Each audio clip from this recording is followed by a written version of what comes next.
Hey, what's going on? It's Bill Burr, and it's time for the Thursday afternoon, just before Friday, Monday morning podcast. And I'm just checking in on you.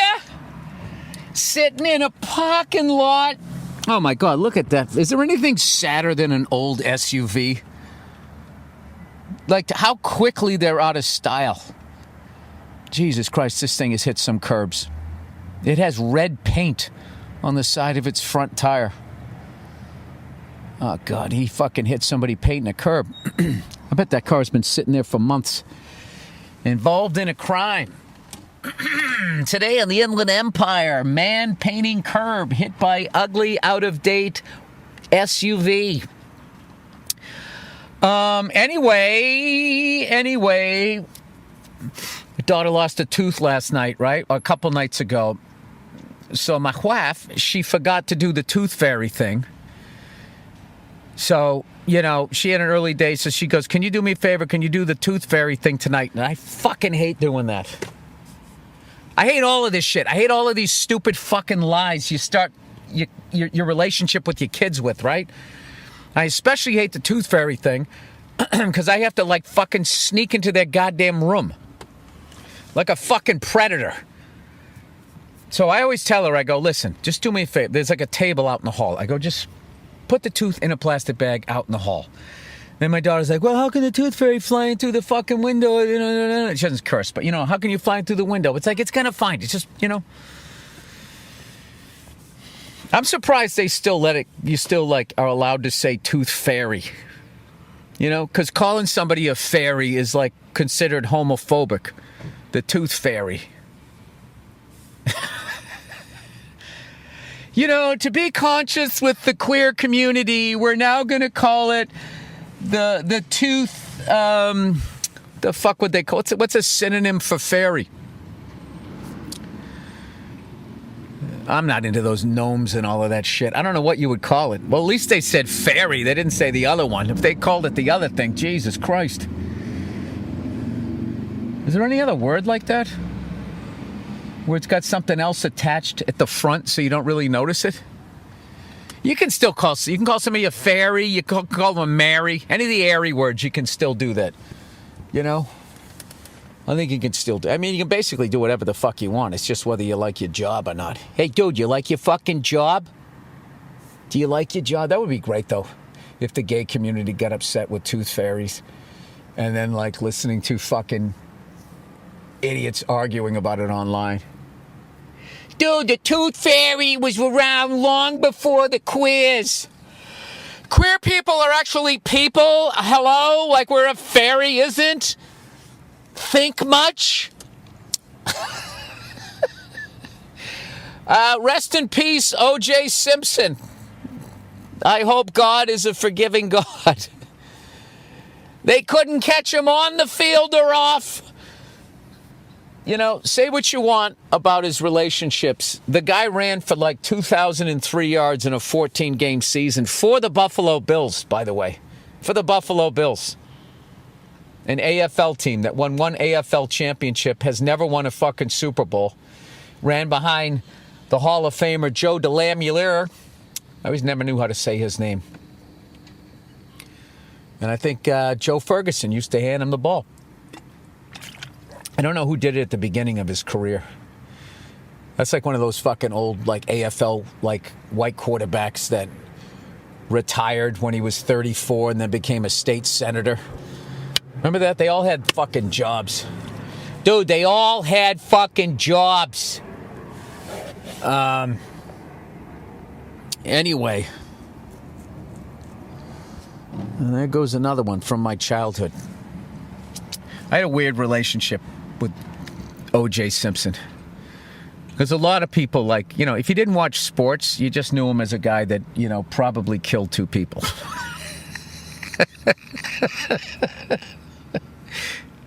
But if you watched him play football, and then you saw him in The Naked Gun, and then he also made a great movie about these astronauts. They were going out on some fucking mission, And they were supposed to find something, and it didn't work out, and it was an embarrassment to the government, so they were just going to say the astronauts got killed. So their own government went out to kill them. So, of course, O.J. died first because he's the black astronaut, the blasternaut. And then the other two, one of the white guys got away, probably the better looking of the two. That's how it used to work back then. If you had wavy black or brown hair and the fucking... the dimple in your chin, that meant you were going to make it to the end credits. If you're a redheaded male, you weren't in the movie. Maybe you played a cop. All right, everybody keep back. Everybody keep back. Not going to tell you again, lady. Could you just stick to the script? Sorry. So I just got a little heat stroke out here. It's the 70s. There's no such thing as sunscreen yet. I just saw this cool old guy walking by with a walking stick that's almost as tall as him. Oh, fuck, is he blind? You know, like 1 foot of difference. There's 1 foot of difference between a cane and being legally blind. Anyway, he's got a bulldog that he's walking with him. I want one of those so bad. So anyway... Jesus Christ, look at this guy's fucking ride. This guy is ready for the fucking apocalypse. He has 2 goddamn extra gas things. You know what's funny about this truck? This truck looks like it could go off-road and destroy, but like it doesn't. It never does. It's too pretty. You know what I mean? It's like those hot chicks that go to the gym and they tie off their t-shirt and they just, they have on full makeup. It's like you're not working up a sweat. That truck is the fucking truck version of that fucking lazy whore at the gym.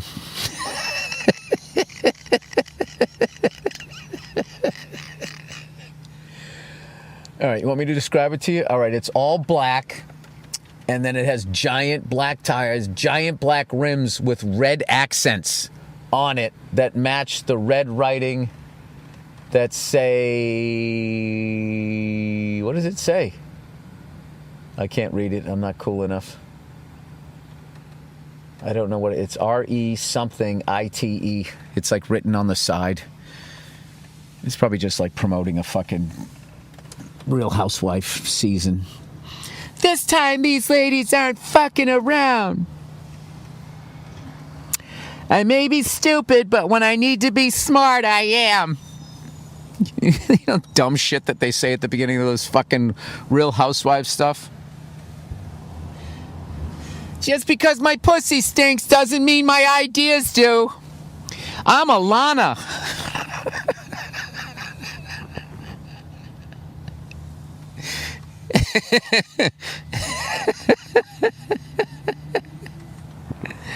My toes are crooked, but my heart is straight.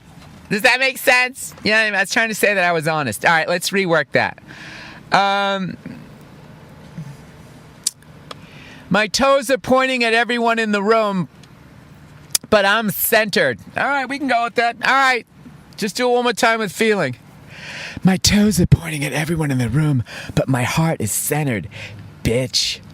Oh, I love the bitch. I love the... You liked it? I loved it. I loved it. It really added to it.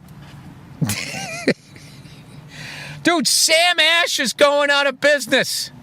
Sammy!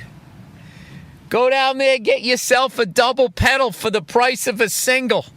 Everything must go. If it doesn't, it ends up in the ocean.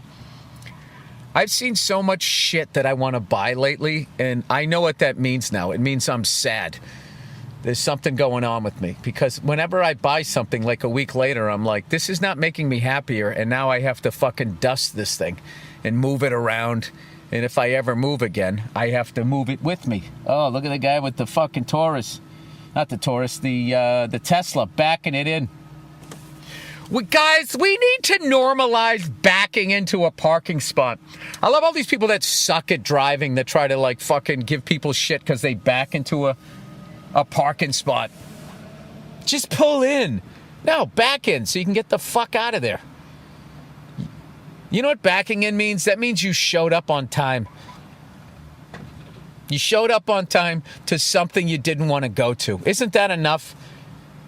Can't you just let us back into the thing? Oh my God, he uses the frunk. Nobody uses all those fucking electric cars. They talk about the extra trunk in the front and nobody fucking uses them. By the way, I don't think I've ever seen a fucking vehicle get more shit than electric cars. There's always these little battery weighs 8,000 pounds and blah, blah, blah, blah. Like gas combustion cars aren't, like who cares how much it weighs? Who gives a fuck what it's doing to the environment? Gas combustion cars, we bankrupted the country getting oil in Iraq. I'm sorry, liberating them. I was thinking about that shit today. Just like, I was actually laying in bed, right? I couldn't go to sleep. My son woke me up, and he just kept coming into the room. So finally, I just went in, and I slept in his bed with him. And then he just fucking crawls all over me the entire night. I'm like, dude, get off of me. Get off of me. Go to sleep. He's like, okay, Dad. Okay, Dad. Then he just starts like pushing his fucking adorable feet into my back. I'm like, will you stop? Will you stop it? But then part of me's going like, someday he's not going to want to do this. So, anyway, what the fuck does that have to do with electric cars? Oh, yeah, I couldn't go to sleep. I couldn't go to sleep, and I just started thinking about 9/11. Like, if I just wish we knew what the fuck they were doing. All the passengers could have beat the fuck out of those people. Nobody would have died, and then the country wouldn't be bankrupt. You know, and all of these politicians wouldn't be fucking insider trading, just making sure that they were going to be okay. And fuck everybody else. Anyway, I think it's going to turn around. I think they're going to turn around this stupid no bail law. No bail. Like, who the fuck came up with that and why? And when are you going to come on TV and apologize for it? That is the dumbest shit I think I've ever heard, right? So I got a buddy of mine, he's like super conservative. He goes, it's a fucking stupid liberal law. It's like, all right. Okay, yeah, it is. Liberals came up with that and it's fucking stupid. But why do you only just see that side? Why can't you see the people behind them? Drives me up the fucking wall. Conservatives got rid of everything. Everything from music in schools all the way to nut houses, where we used to put crazy people that would push you onto the fucking train tracks. You had them in nut houses, but conservatives didn't want to fucking pay for anything. See, I can play the same game. Or was it the people behind the conservatives and the liberals squeezing every drop of profit out to the point taxes were so high you couldn't afford anything and something had to fucking go? What really needed to go was these pieces of fucking shit robber barons who are now these tech guys, these tech fucking nerds. Stop calling them tech bros. They're tech nerds. And these fucking greedy motherfuckers. Dude, someone was telling me people at Amazon work in adult diapers because they're not allowed to take bathroom breaks. I refuse to believe that that's true, but I definitely believe that they don't let them have bathroom breaks. You know, it's just like, what is happening to the fucking quality of life? You work 40 fucking hours a week and you still can't make your bills. Something's got to give here. Something's got to give. You know what it's going to take? It's going to take honest politicians that actually stand up to these guys. Oh, no, wait. Those guys are all socialists and communists and anti-Semites. That's right. Let's get to a career politician who just blames the other side.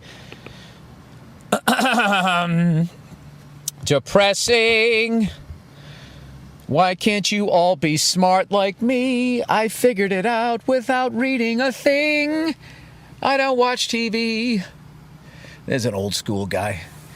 It's fucking hot as balls. He has on jeans, a t-shirt, and a flannel shirt tucked in a jean jacket over his fucking shoulder. You know what that guy's going to go do, people? He's going to go to work. Actual work, rather than sitting in a parking lot doing a podcast. So, anyway, I'm fucking home for the entire rest of the month, but I'm going to be, going around doing some spots wherever the fuck I can, because I got to make sure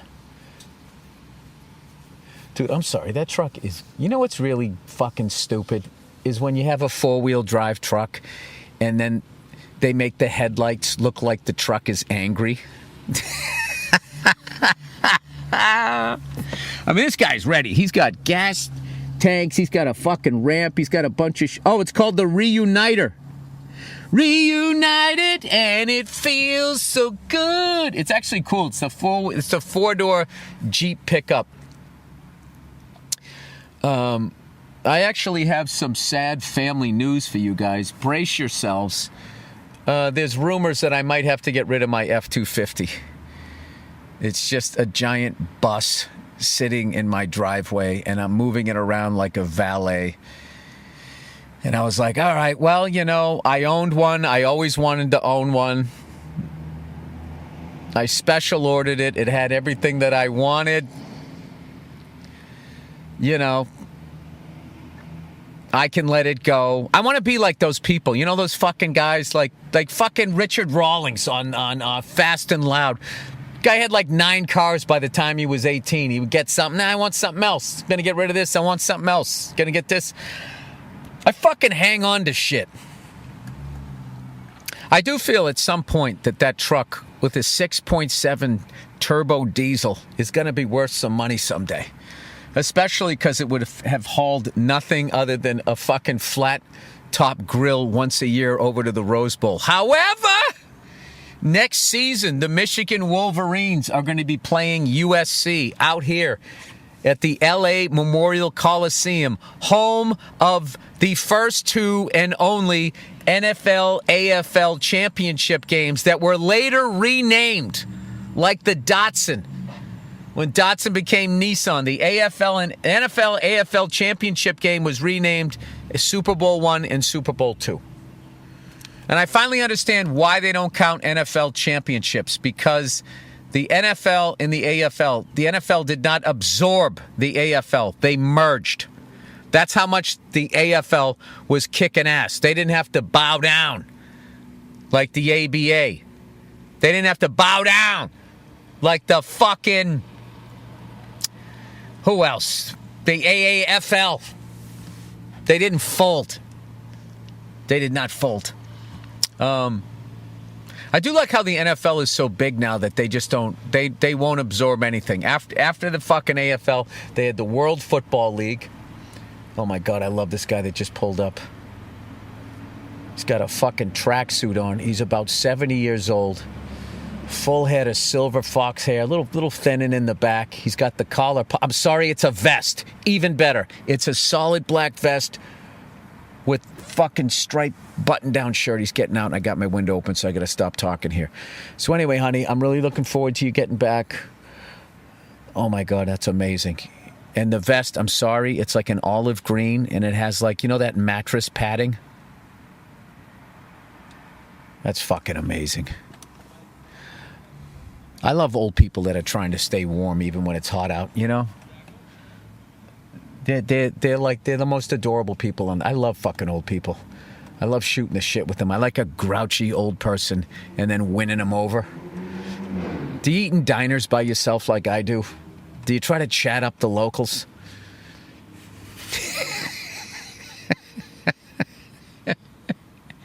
I love them when they have those dark fucking glasses like Father Guido Sarducci, you know?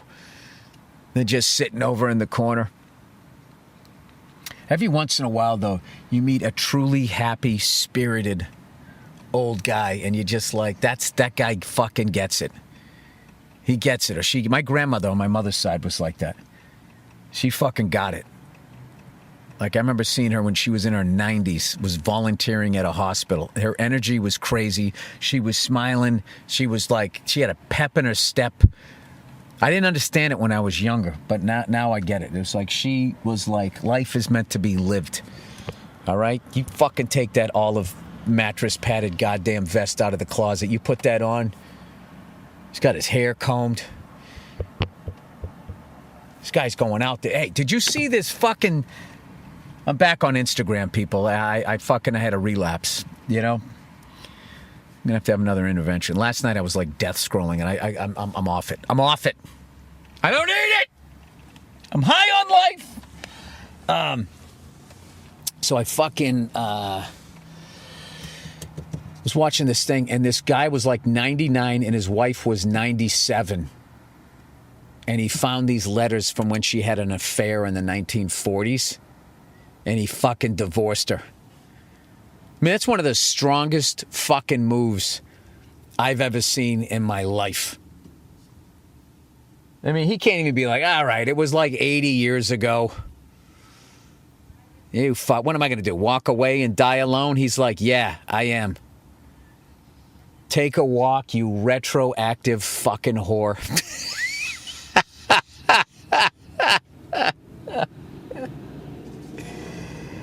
Oh, shit. If I was him, I would have just been like, you fucking asshole. All right, I get it. I was a dick when I was younger. Maybe you wanted somebody that fucking listened to you. I honestly, if it was that far away, I wouldn't have given a fuck. And I would have been like, all right, well, you just got to know this. Every Saturday, I'm bringing me and my old dick to a massage parlor, and you're not asking any questions for the rest of my life. Cool? All right. And you know what? A pie once a month would be all right. How about that? Is that all right? You know what's funny about that? Like, a fucking woman would ask for a yellow diamond. I'm a guy. Can I get fucking rubbed and tugged once a week and get 12 pies a year? I mean, you can't get mad at somebody you're not even fucking anymore, can you? But it's got to be mind-blowing. Somebody said in the comments, he goes, he didn't divorce her because she fucking fucked around on him. It's because she kept the letters. And that is the thing.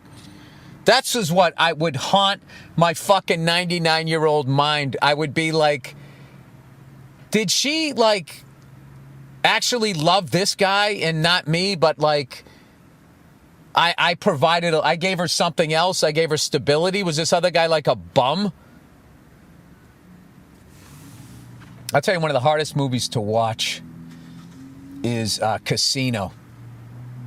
And watching De Niro keep taking, like, there's not a lot of movies like that where there's like a fucking guy, he's just with some chick for whatever reason, he loves her, he feels she's out of his league, he doesn't have any fucking self-esteem and just stays there. I mean, you're not honest with yourself as a man if you don't watch Casino and don't see a little bit of yourself in Robert De Niro. We've all been that fucking guy.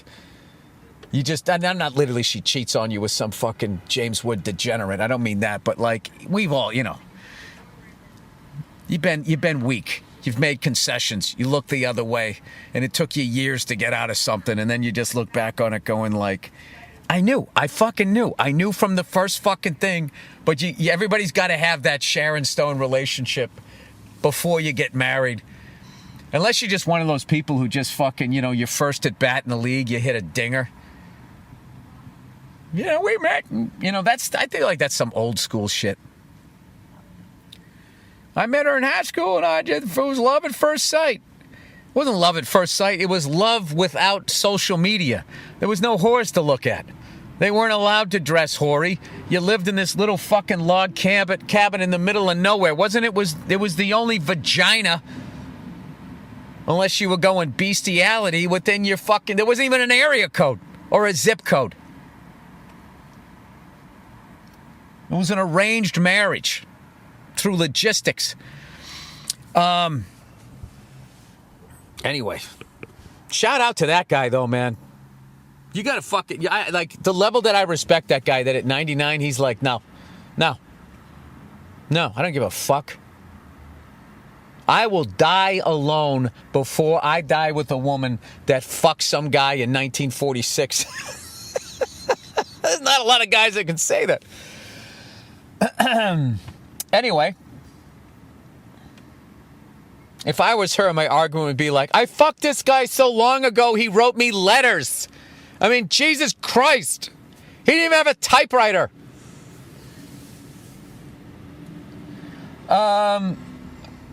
Anyway.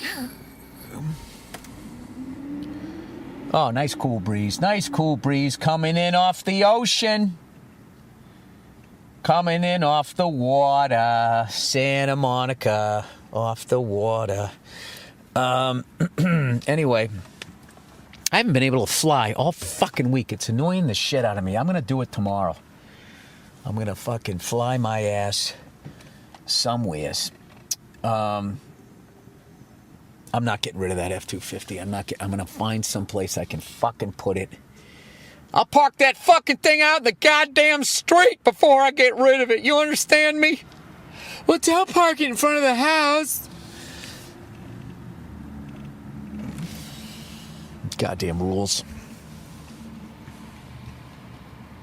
You know what would be amazing is if like now you found out. What would you do right now if you fucking found out your wife or your girlfriend was cheating on you because you found love letters in fucking 2024? What do you do with that?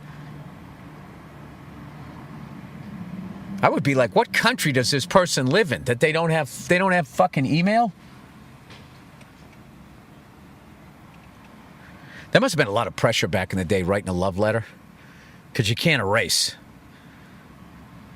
Why did I say titties? Fuck. Can I make it into something else?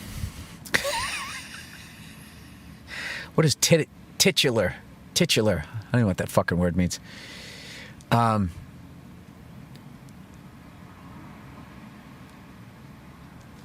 Sorry, I was just watching this guy fucking pulling in like 90 miles an hour. What does that word mean? Titular? I don't even know how to say it. That meant it was going to be like softcore porn, I think, back in the day. It was funny because it sounded like titties, but it also sort of sounded like it described that first little tingle in your dick when you start getting excited. You know, it's like that first little breeze before a storm comes. Bill, are you comparing your dick to a fucking nor'easter? I am. All right, I grew up in Massachusetts. Sure, in Buffalo, they compare a hard-on to lake effect snow. I mean, it always goes back to weather with guys, doesn't it? Anyway, you found love letters in 2024. What are you, dating an actor? You cheating on me with an actor? I can tell you right now, he's not making any money in the business if he's still writing letters. What's he doing, Shakespeare in the park? Did he fuck you up against the tree? This relationship is over.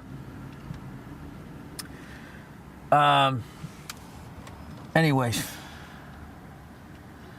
it's kind of ironic when you're waiting to go to the fucking gym and you're looking at a McDonald's at the same time. Decision time. When you're looking at the gym and you're looking at McDonald's, that's like when you're a young person and it's like, should I go with this woman that I actually have feelings for, or should I let this whore fuck my brains out? Why am I talking about this shit today? I have no idea why it's all coming to this. I usually don't talk about that type of stuff in the bedroom. The stuff that goes on in the bedroom, I don't talk about it because I was raised Catholic and I still feel like it's, you know, there's something lowbrow about it. And then I also feel that it's easy laughs. You know? I came up in the fucking 90s in this goddamn business. Back when you fired your manager, you typed a letter. So you knew that way they knew it was serious. But I first started headlining in the fucking late 90s. And I always knew when the feature act was wrapping up if they were going into their sex material. Because even they had nothing in their act that could follow it. You ever been fucking? And the whole crowd, no joke, would just fucking lose their mind on the most common thing that there is in the world, other than breathing, is people having sex. That's why there's fucking 8 billion of us. And everybody loses their minds like they're fucking talking about, you know, some inside shit. I'll tell you this right fucking now. And you don't have to listen to it. You don't have to receive it. All I want you to do is hear it. You don't got to listen. Just hear. All right? There's a difference now. Listening means you're taking it in and you're actually going to act on what I say. Hearing me is just you're nodding politely when you're thinking about what you're going to order for dessert. I literally forgot what I was going to say. Went that whole fucking run. What was I just talking about? I was talking about not talking about sex, 90s, and people finishing with their fucking sex jokes. There was nothing I enjoyed better than watching some guy doing his stupid going to the proctologist fucking chunk, or, fucking a girl with an ass so big it blah, blah, blah, blah, blah. I loved nothing more than going up on stage. Once I learned how to do it, going up on stage totally. I used to try to match the energy. Like they would end this, and the doctor's got his fucking finger up my ass, like way up there. And then I would come on stage, hey, how you guys doing? There was nowhere to go. There was nowhere to go. Eyebrows up, screaming at full volume, and I still had 44 minutes to go. So somebody along the way gave me the advice to do the exact opposite energy. Go up there and settle them fucking down. And actually, it's almost like the first round. Feel them out, maybe lose the round. And then just make them gradually just forget that fucking hack. And then you move on from there. And that's the way it was done. I used to love doing that because, those fucking competitive hacks, they would stand, you'd see them, they would stand in the back. They'd get a drink, and they'd be drinking, from the straw. They'd be in the back with the long glass with the straw, and they'd have their head down, like looking up, like almost like their eyebrows, if they were bushy, would be blocking part of their vision, doing that shit, acting like they weren't looking at you, but they were. They had their head down because they think you're far enough away that you thought they were looking at what they were drinking. But I know what you're doing. You're looking at me. You're looking at me to see if I can follow this shit. And I'm going to show you, not only am I going to follow it, I'm going to do it effortlessly. Right? And then you're going to go even harder the next show, and I'm going to do it again. And somewhere after the first show Friday, you're going to start coming around and asking me for advice in the business. I used to call that break in the middle. Breaking the feature act like a fucking horse. Would take you till Friday, first show. Wednesday night, one Thursday, and then Friday. Sometimes till Saturday if they were stubborn. And he didn't say shit to him. All you would say, hey, great set. If they were a dick, you just say good set. And he could see the good. Good would hurt him. A lot of psychology went back then. Now you just go on Facebook and be like, you can't believe what this guy did to me. I had to go on after his sex jokes. Bunch of fucking whining pussies. All right, that's it. Okay. Enjoy the music. Picked out by the always wonderful Andrew Themelis. Then we have a bonus episode of the Thursday afternoon, just before Friday, Monday morning podcast. I'm going to the gym.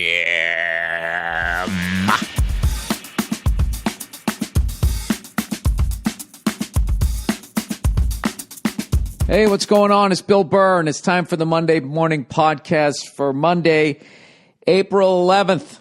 April 11th, 2016. What's going on? How are you? It's Sunday night.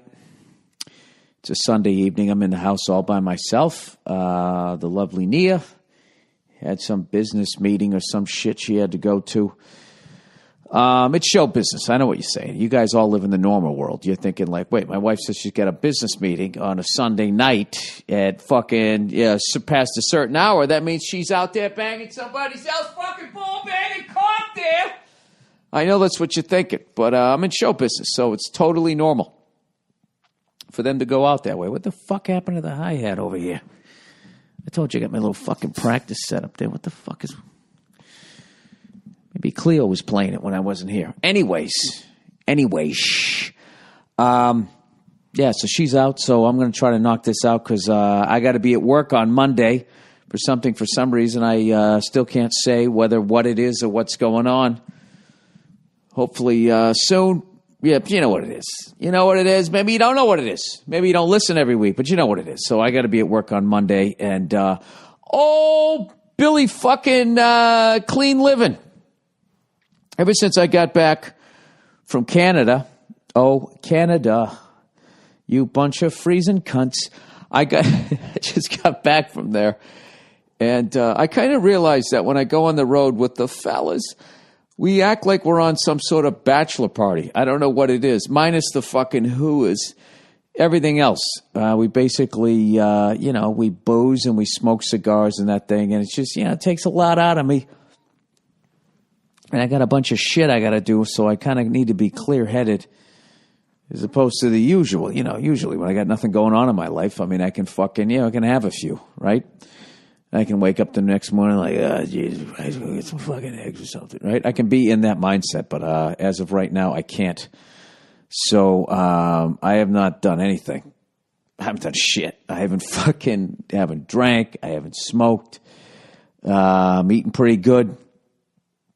I'm even laying off the internet porn. I mean, it's just fucking over. I actually got this Time magazine that was about internet porn and how it's like fucking people up, especially like kids, when they first like just the shit. Who's kidding who? The shit you can see on the fucking internet. I can't believe nobody stepped in. I'm not saying somebody should step in, but I got to tell you, if they knew what the fuck the internet was going to be whenever Al Gore was inventing it back in the 80s, I never said that. I said that I was involved in the email chain, whatever the fuck he said. That fucking guy.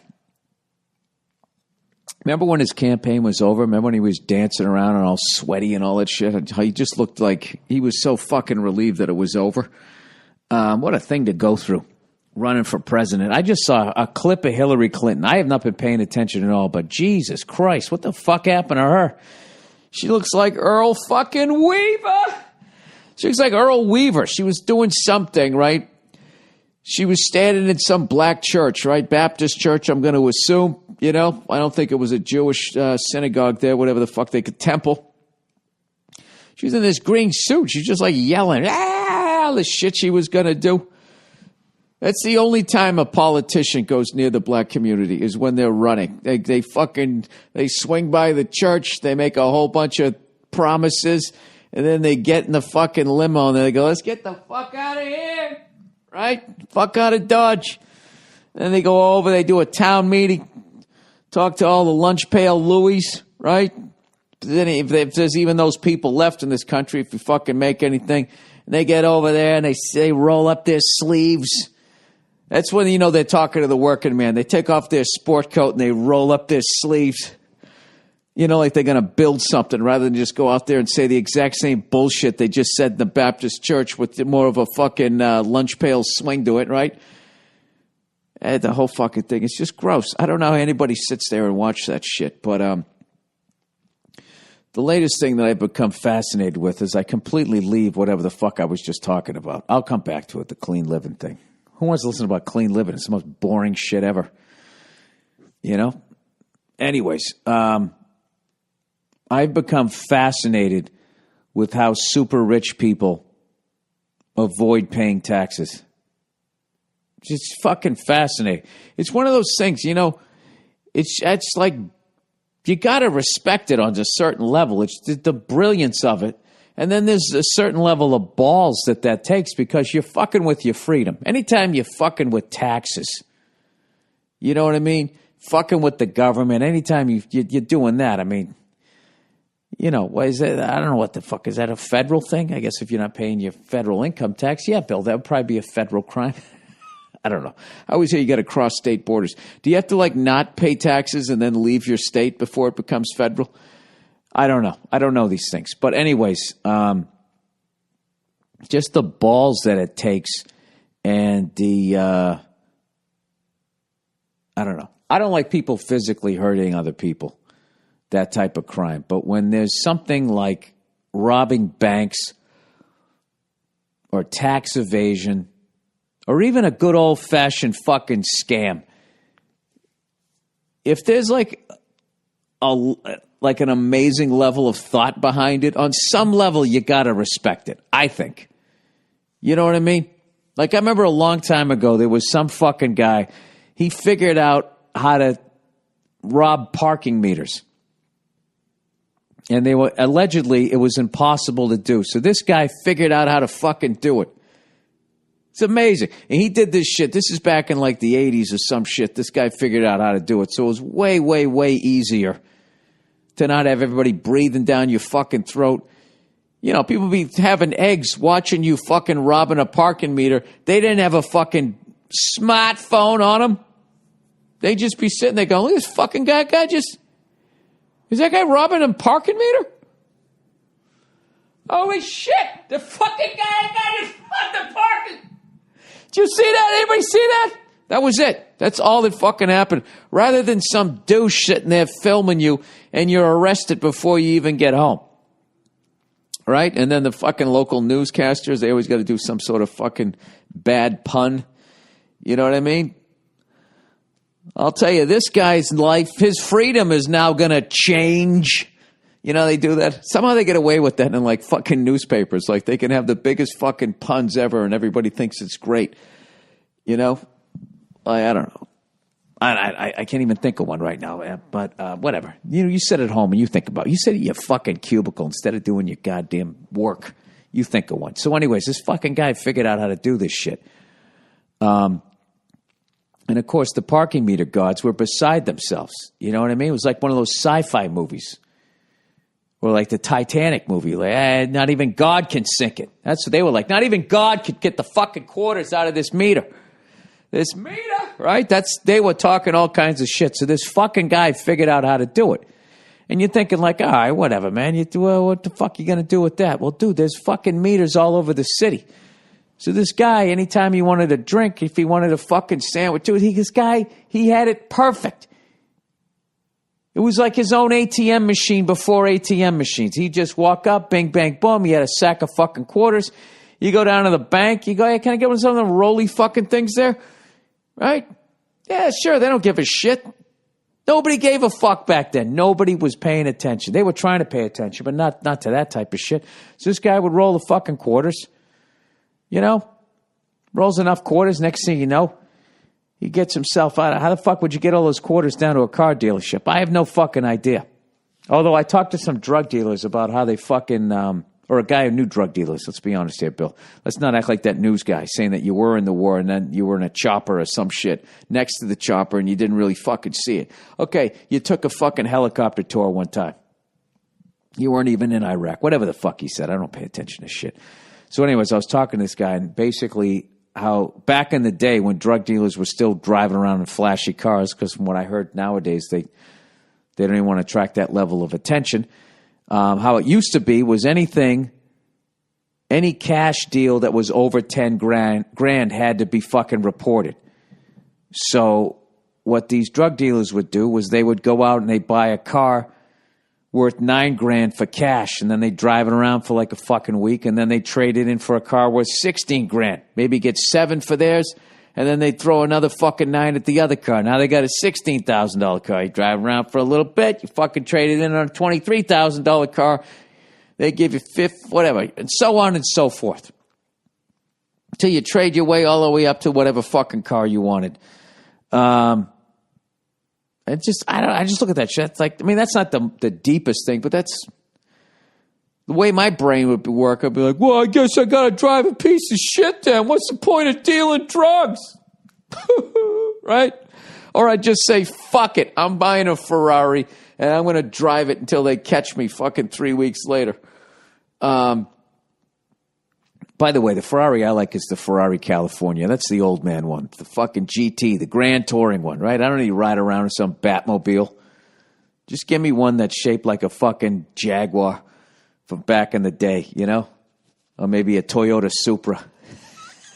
Remember those fucking things from the 80s?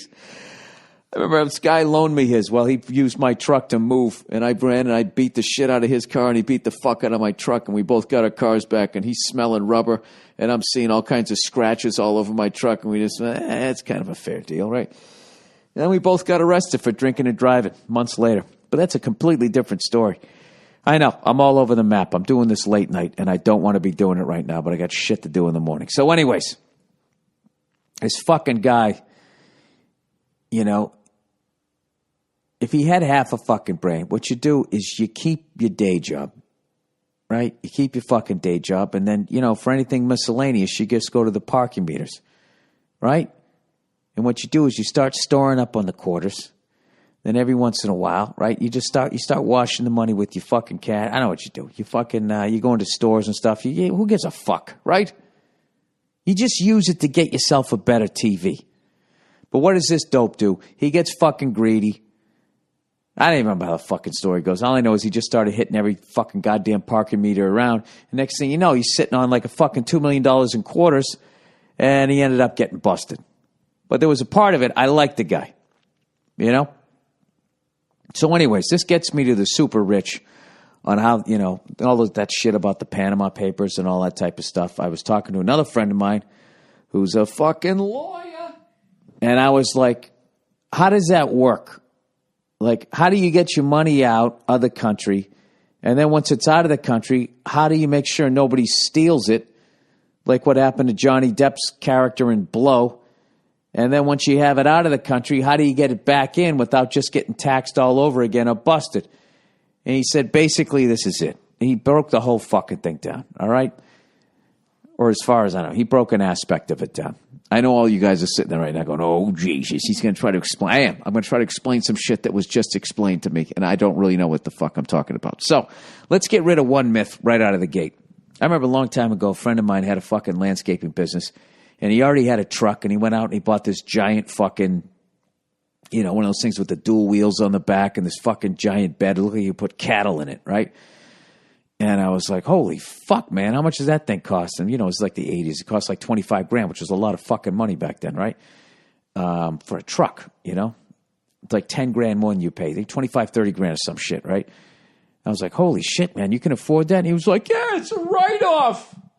That's what a lot of dopes say. And it is a write-off. But what they think is that they can write $30,000 off of their taxes. What you can't. What you can do is you can write off. It's a write-off as far as that $30,000 that you just spent on that truck is untaxable. All right? It's sitting in whatever. You made that money. You made $30,000. If it's just sitting there and you don't put it back into play as far as reinvesting into your business, the government will tax you at the end of the year, you know, on that $30,000. And let's say you're in like a fucking, 20% tax bracket, that you'd have to give the government fucking $6,000. Right? That's it. So people, morons think, oh, I get to write 30, in the end of the year, if I owed $40,000 in taxes and I bought a $30,000 truck, I get to take $30,000 off of my taxes. You wouldn't. You'd just be able to knock off $6,000. Right? You're not even knocking it off. You're just not getting taxed on that. Does that make sense? Probably doesn't, because I explained it. So anyways, when you have your own business, what you're trying to do is you're trying to come up with as many fucking write-offs as you possibly can.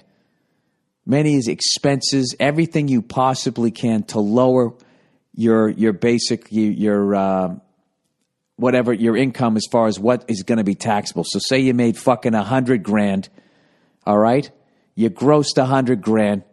The net is what you're left with after your expenses. You try to fucking come up with as many goddamn expenses as you can to get that $100,000 as far down as zero as possible. Ideally, you wouldn't want to pay any fucking taxes as far as these people look. But the bottom line is you can only do it so much, and if you write off too much, the IRS is going to show up and be like, what's this fucking, $60,000 for fucking cheeseburgers, blah, blah, blah, you tried to write off, and you're going to get busted. All right?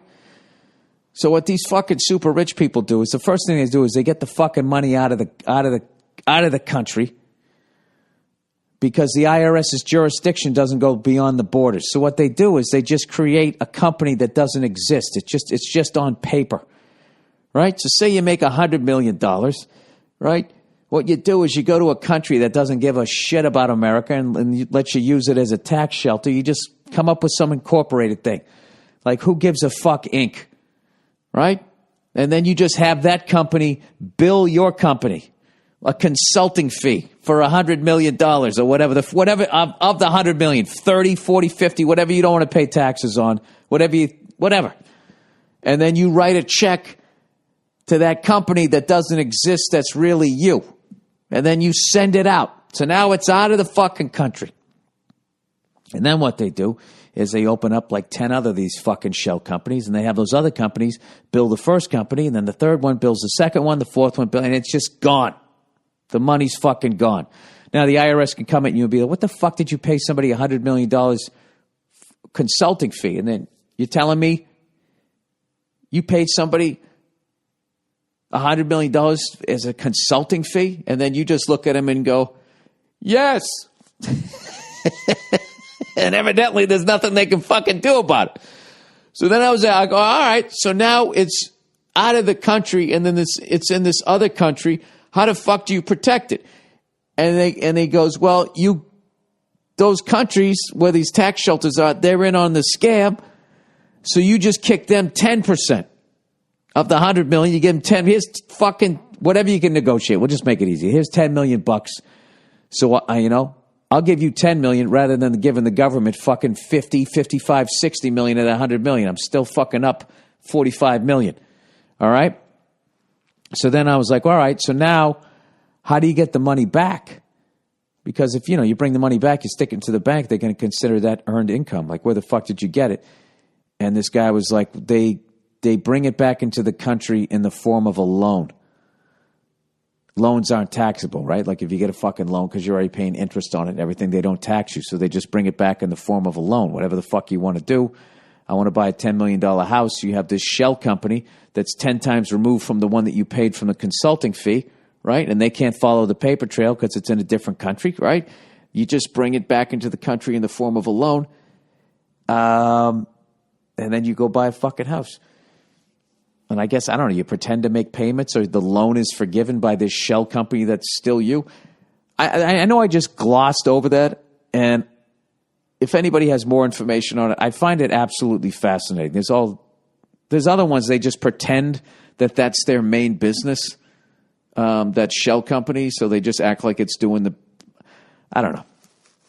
That's as far as I can remember what he told me, and I found that shit absolutely fucking fascinating, because at the end of the fucking day, as far as what they're doing, I know they're fucking over you and me because, the school systems go down the shitter because they don't have enough money. There's a lot of potholes. There's all kinds of stuff. You can't take care of homeless people. You can't build another gleaming structure for a fucking sports team, whatever the fuck it is. At the end of the day, as fucked up as that is, these people who are criminals, they're stealing from other criminals. As far as my conspiracy theory goes, the IRS is just a bunch of fucking crooks anyway. So, I mean, it's kind of fascinating watching these two giant, powerful entities fuck with each other. Meanwhile, I'm in the crosshairs, you're in the crosshairs, and we're all paying Elvis taxes. And there goes Hillary Clinton screaming in some Baptist church. Is she talking about that shit? Of course she isn't. Because when you bring the fucking money back in, you just don't bring it in and go out and buy yourself your fucking Ferrari, California. What you do is, you do that, but what you also do is you walk around with nice wad of cash and you go, oh, hey, chief of police. Oh, look at that birdie over there. And as he looks over, you stuff a fucking wad of cash in his pocket, And then, is it an election year? Yeah, let me I'll take $2 million on Trump. Give me 2.5 on Hillary, and fuck it. Give me $500,000 on Bernie Sanders. What do you mean he's not taking any money from guys like me? Oh, is that right? Well, whatever. He won't get in. And if he does, I'll give $3 million to, silence him. That's what the fuck they do. And that's how they I'm convinced of that. I'm convinced as far as like stand-up comedy goes, you know why they're always giving us shit? Is because if stand-up comedians just organized, okay, and we donated to the campaigns of people running to the Democratic and then the Republican parties, right? And then we bought a little ad time on CNN and on Fox News and all these major networks. If we did that, you'd never see another comedian getting in trouble for doing a fucking Caitlyn Jenner joke. Anyways, if anybody has any more information on that, or they can talk about it. I don't like if it's really dry. I just like, I'm fascinated with people that do shit like that and then they go to bed knowing what the fuck they're doing. And they got to be thinking at some point, like, the wolf's got to be coming to the door at some point. Hang on one second. I got to answer this. All right, so I'm back. Of course, I completely forget what the fuck where I ended off. But what I really learned when I was, listening to this lawyer telling me all this shit, Oh, I know. I saying the balls that takes to go to bed at night, knowing at any point, like, all of a sudden the fucking feds are going to kick in your fucking door. But I think that these guys are like the smarter ones. And when you watch like American Greed, what I noticed when I watched them, all of their fuckery was within the borders of the United States, which you just, I mean, I guess if you're too dumb to know, you don't realize you're not going to get away with it forever. But like once after talking to this guy, it just seems like anybody who just tries to have their entire illegal entity within the borders of one country is you're just on borrowed time. So I think when you watch American Greed, what you're really seeing is the hacks of, you always see these fucking idiots. They buy a house, they get all these fucking cars, and they have some strippers come over. Oh, my fucking laptop. Oh, that was a laptop hitting hardwood floors. Come on, baby. Come on, come around. You're all right. Hang in there. Help is on the way. Oh, fuck. Oh, you fucking motherfucker. Steve Jobs is laughing somewhere right now. He's laughing at me because I got to give him money, and he also knows there's going to be another little kid's got to put it together. All right, it's saved. It's saved.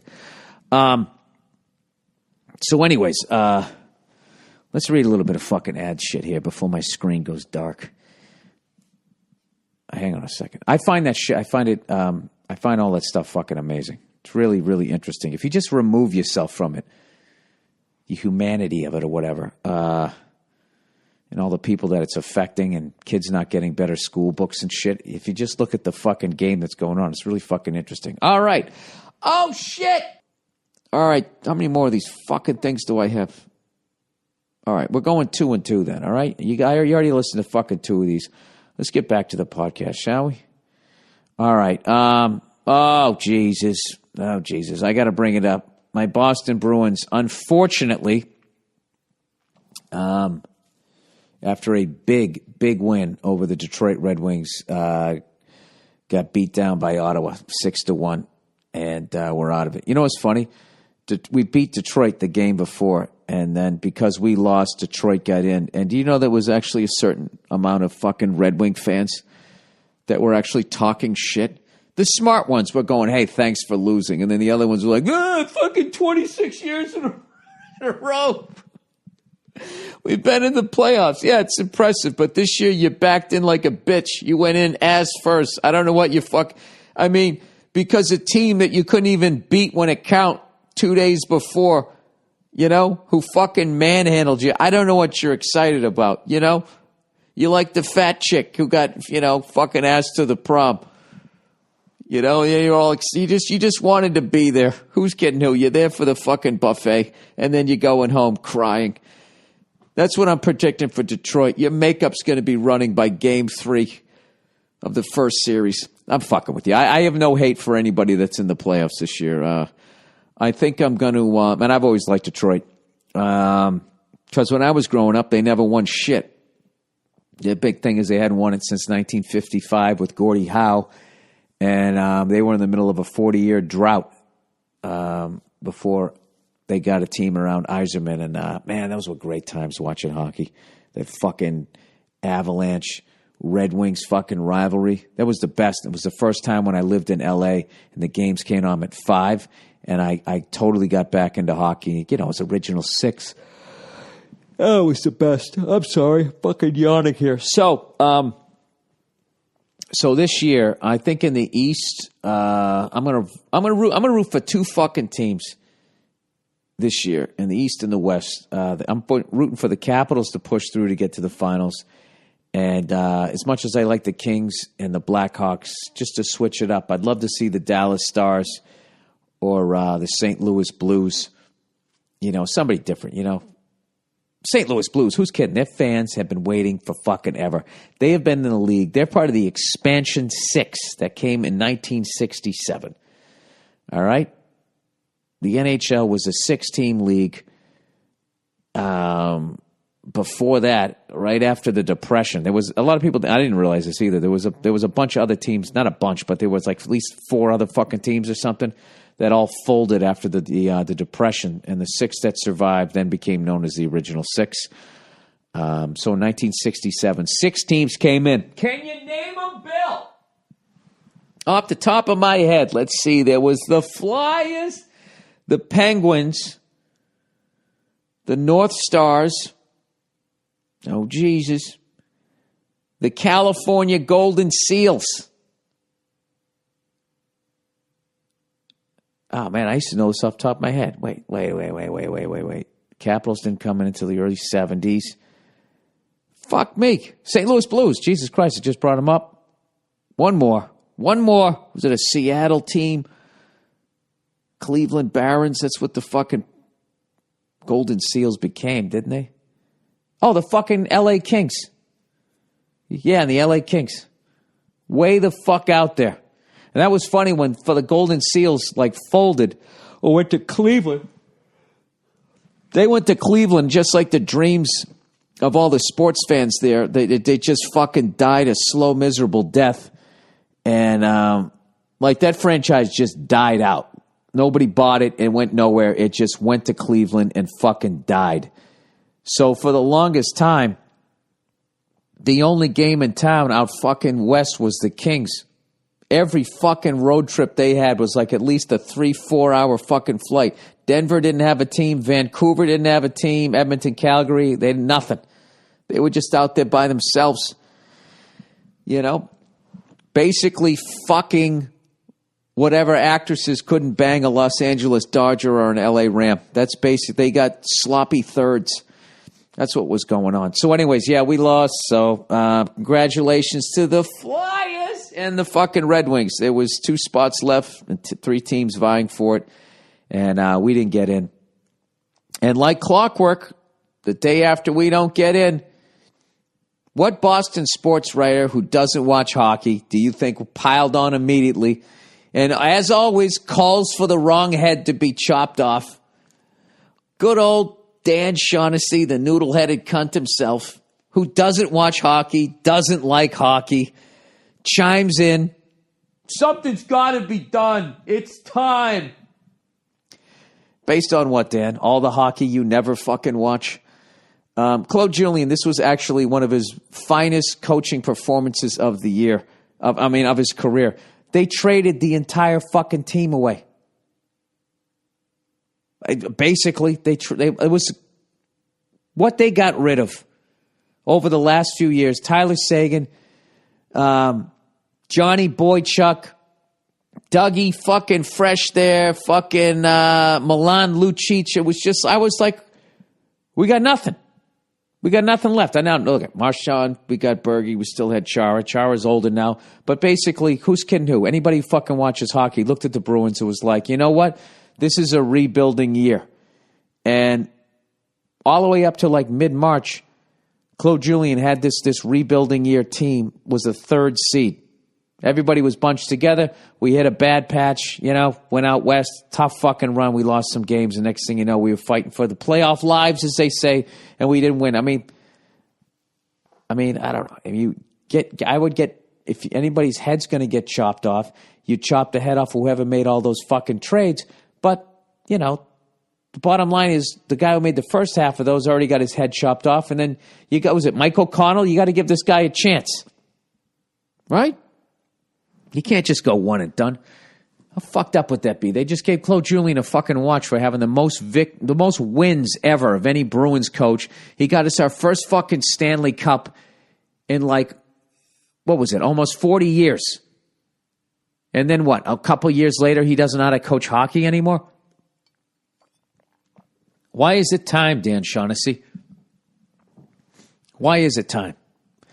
Because it's too early in the baseball season, you got nothing to write about. This guy's forever calling for somebody's head. You know what, Dan? You know what I think it's time for you to do? It's time for you to stop writing about hockey or maybe watching maybe fucking 5 games in a goddamn season. Unfucking believe that guy, I swear to God, at the end of the day, I think he's from New York City. The way he just tries to pull apart fucking teams, it's unbelievable. You know what I mean? He's like some mob guy's Gumar that they end up having to whack because she can't keep her fucking mouth shut. Oh, Jesus, Bill, go easy on the guy. He's just trying to sell some fucking papers. I don't really hate Dan Shaughnessy. I don't know the guy, but I can tell you right now, he's one of the few people that looks less athletic than me. Anyways, Anywho, as I was talking about earlier, I've been doing the whole fucking clean living thing since I got back from yet another lost bachelor party weekend / stand-up dates run with my buddies there, Verzi and Bartnick. And so this whole week, no booze, no porn, no cigars, nothing. I got the cigar thing. I got that thing on fucking lockdown. I don't have them in my house. I don't think about doing it as much.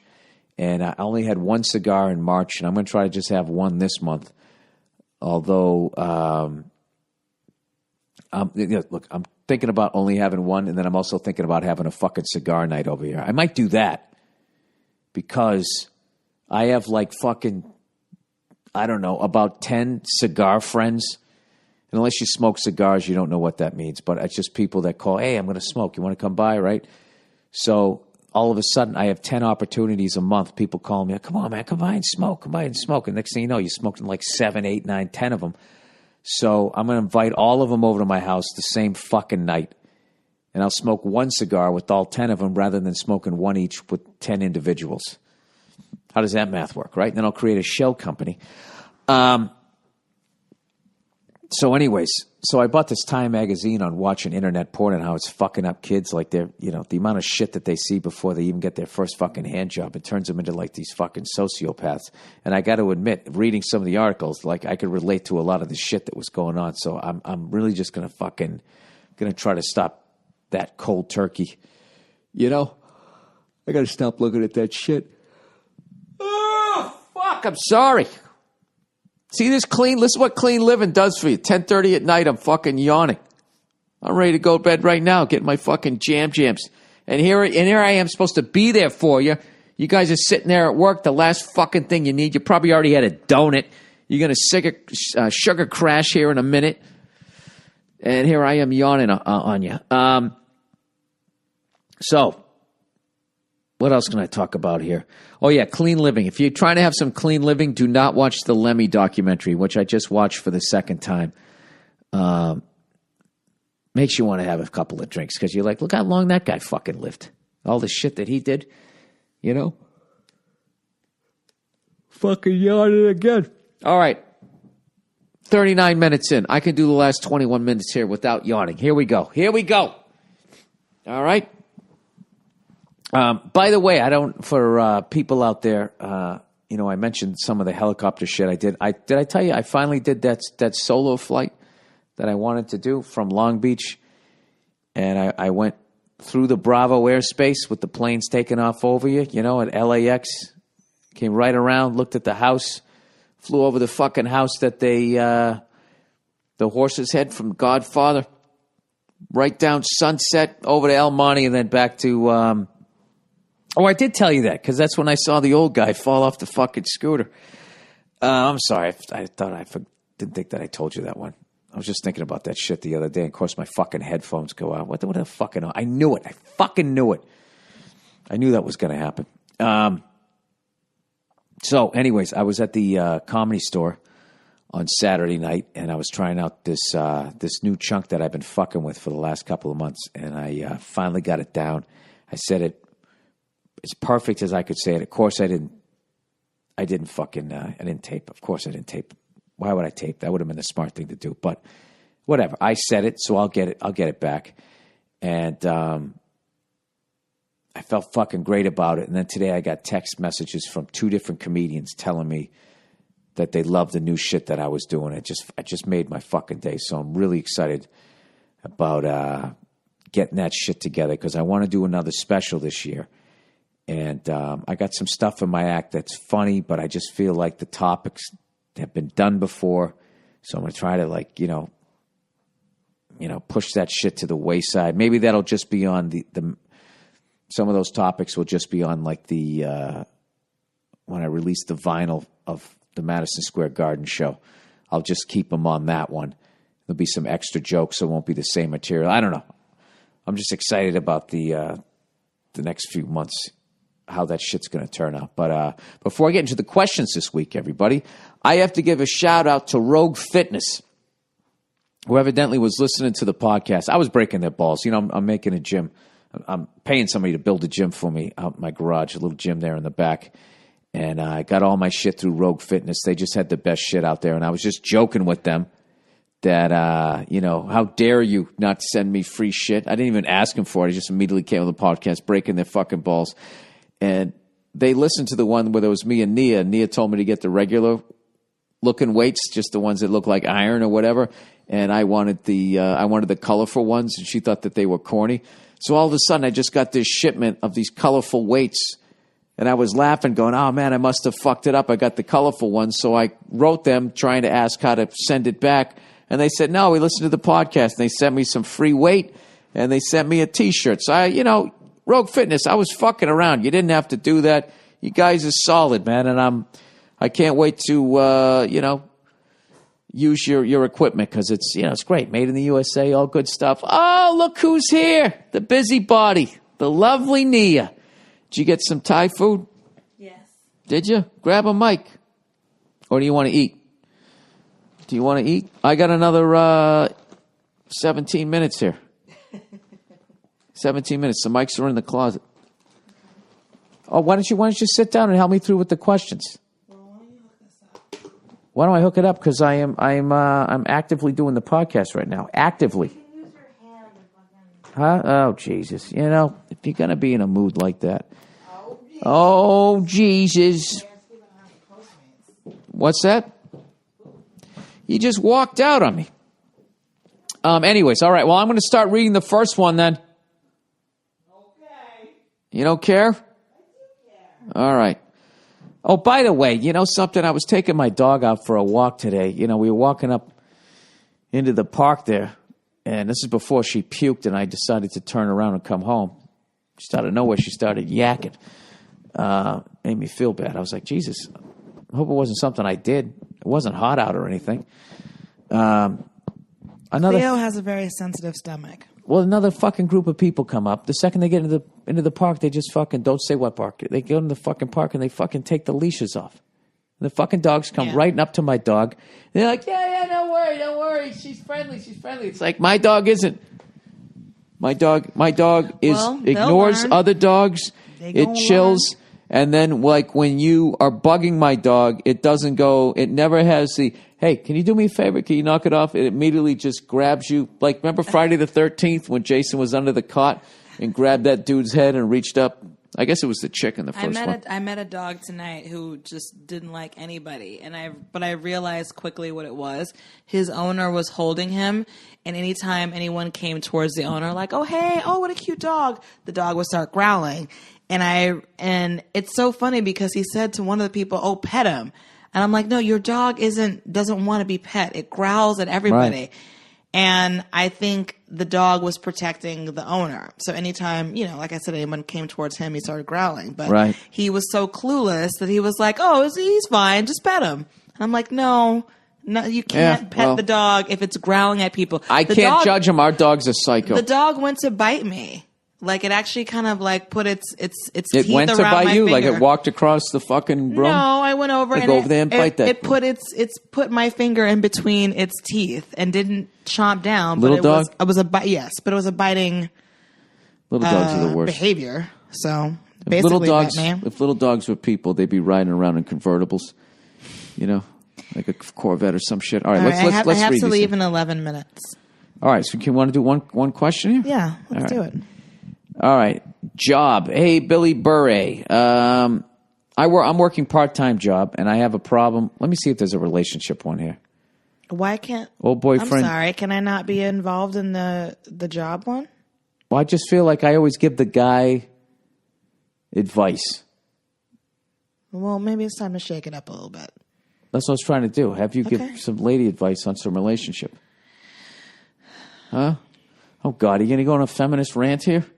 Women can answer other fucking questions too, Yeah. All right. Ask another question that doesn't have to do with relationships. Hey, I'm trying to give you a nice softball here. I'm trying to lob it over the fucking plate. You don't need to fucking softball anything to me, first of all. Jesus. Rolling your head. Here we go. You went all reality show on me there. All right. I'm working a part-time job, and I have a problem related to it. All right. The job is I work at a fucking ice cream parlor. It's at an ice cream place in my town. And the second time I worked there a while back, I had a god-awful shift. I didn't have all the kinks of the job worked yet, and I was working with someone I didn't know, which made me more nervous. The night quickly became a, you know this word, Kafkaesque parade. Kafkaesque. Who's that? Oh! No, he's a writer. Is he a philosopher? Did he have a particular political view? I think he died in a boating accident, whatever it was. Was he a communist? Kafkaesque. Joseph Kafka. I think he's one of those like dance a philosopher. instructors for J-Lo. No. Before she goes on tour? I'm not going to lie and say I know exactly who. Can we Google it, though? I really feel like it's Joseph Kafka. Can we just read the fucking question? Okay. All right. The night quickly became a Kafkaesque parade of horrific errors. I screwed up orders, stocked things wrong, etc. And by the end of the night, my coworker was audibly and visibly disgusted with me, and she should have been. Franz Kafka. Okay. Sorry. German language writer of novels and short stories. Who is, oh my God, he died the day after my birthday. And therein lies the tragedy. All right, here we go. Fuck you. All right, put down your phone. Let me finish. I'm trying to learn what. I was going to say surreal. I was right, yes. This is not entertaining. Sorry. This isn't entertaining for people. Kafkaesque elements often appear in existential works, but the term has transcended the literary realm to apply to real-life occurrences in situations that are incomprehensibly complex, bizarre, or illogical. There we go. Franz Kafka. All right. Okay. All right. So the lady was upset with him, and he's saying, audibly and visibly disgusted with me, and she should have been. Okay, she's in college, and I'm in high school. So luckily, I never had to work with her again after the summer was over, and she went back to her classes. But even as recently as spring break, I've heard she's still talking shit about me. You heard this? All the way back. She's at some college. Yeah, how did you hear that? Yeah, they're all on the Facebook. Oh, Grampy. I love saying the Facebook. You guys taking the Molly? No, you wouldn't know Molly if you were the Grampy. You'd be like the Molly, the ecstasy. Whatever, it's just an old guy thing. The X. Yeah, that was my dad when he used to get mad at my sister. Christ, is she on that internet? Is she on that internet? It's almost summer again, and I'm almost definitely going to have to face her if I work regularly. If I do, I know for a fact I'll fuck things up immediately purely from anxiety. Dude, you should be like the fucking older, wiser guy crushing it, and then you fucking bang her. Confidence, my friend. Wait, what? What do you mean banger? It's all there. Why do you, what is that? It's all there. You can make her a mulch, you get 2 straws. You know what? Because she's the older woman. Right, and she has to be tamed by getting that dick. Is that what it is? No, I didn't say that. You basically did.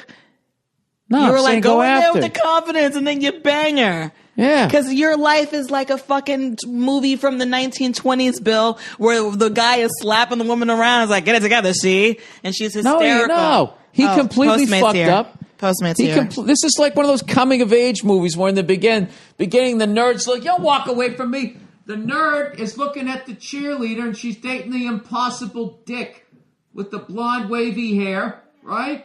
And somebody does a fucking triple Lindy. Jesus Christ, that went sideways, huh? The fuck just happened there?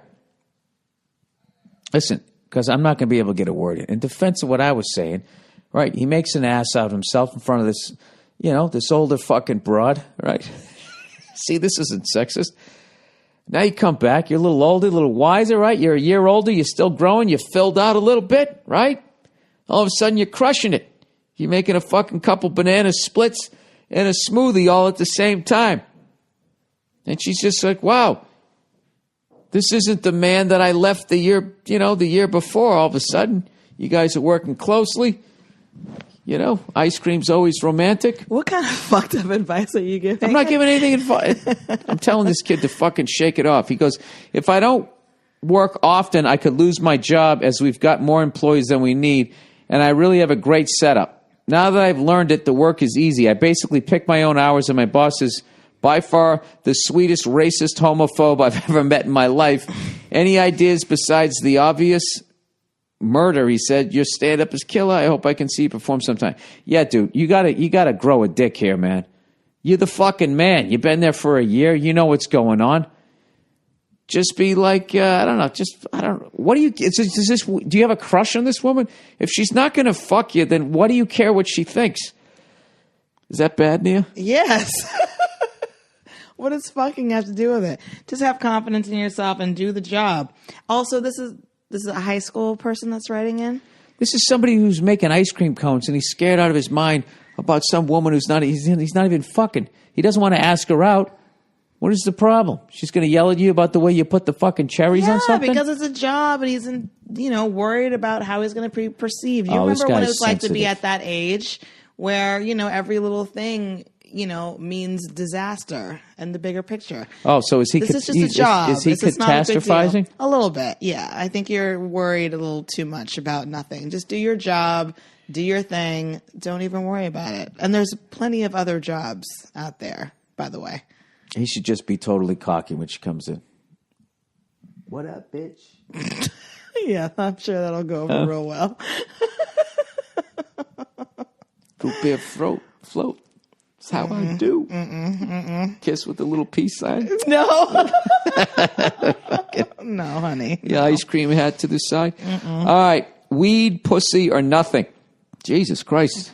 Pushing all the chips in. This is the World Series of Poker. All right. Hey there, Billy Boy. I'm a new listener to your podcast, but a longtime fan of your stand-up. I was wondering if you could help me out with a dilemma I'm facing. So my weed dealer put the moves on me my last time I was at her place. Nothing came of it, but I could tell she was trying to get me to fuck her. Until now, I thought it was weird that she began to sell me pot for practically nothing. Wow. She's cool, and I've hung out with her at her place many times to just smoke weed. Just as well, I'm single, so I have no problem getting some strange pussy that falls into my lap. The problem is that she's a very heavy broad and completely unattractive. Oh, Jesus. But she sells the best weed in the area. Dude, this has all the makings of the great first 10 pages of a script. We've established who the characters are. Oh, and now we've got this story the problem. Will go super far with this premise. Oh God! You know what? You know what I love. You know what I love. I wanted to do that. I'm you know sorry. that guys. I couldn't help it. You know that guys just want to fuck you.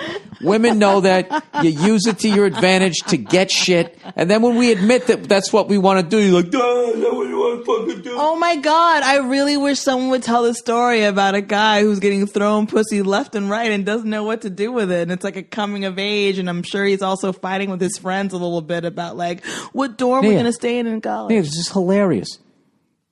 He's got this heavy broad that he's not attracted to, who's his fucking weed dealer. Yeah. She's got the best weed. Yeah. He knows she wants to fuck him. What was the rest of the story? Does he want? Yeah, this is a fucking. Come on, Seth Rogen would crush this.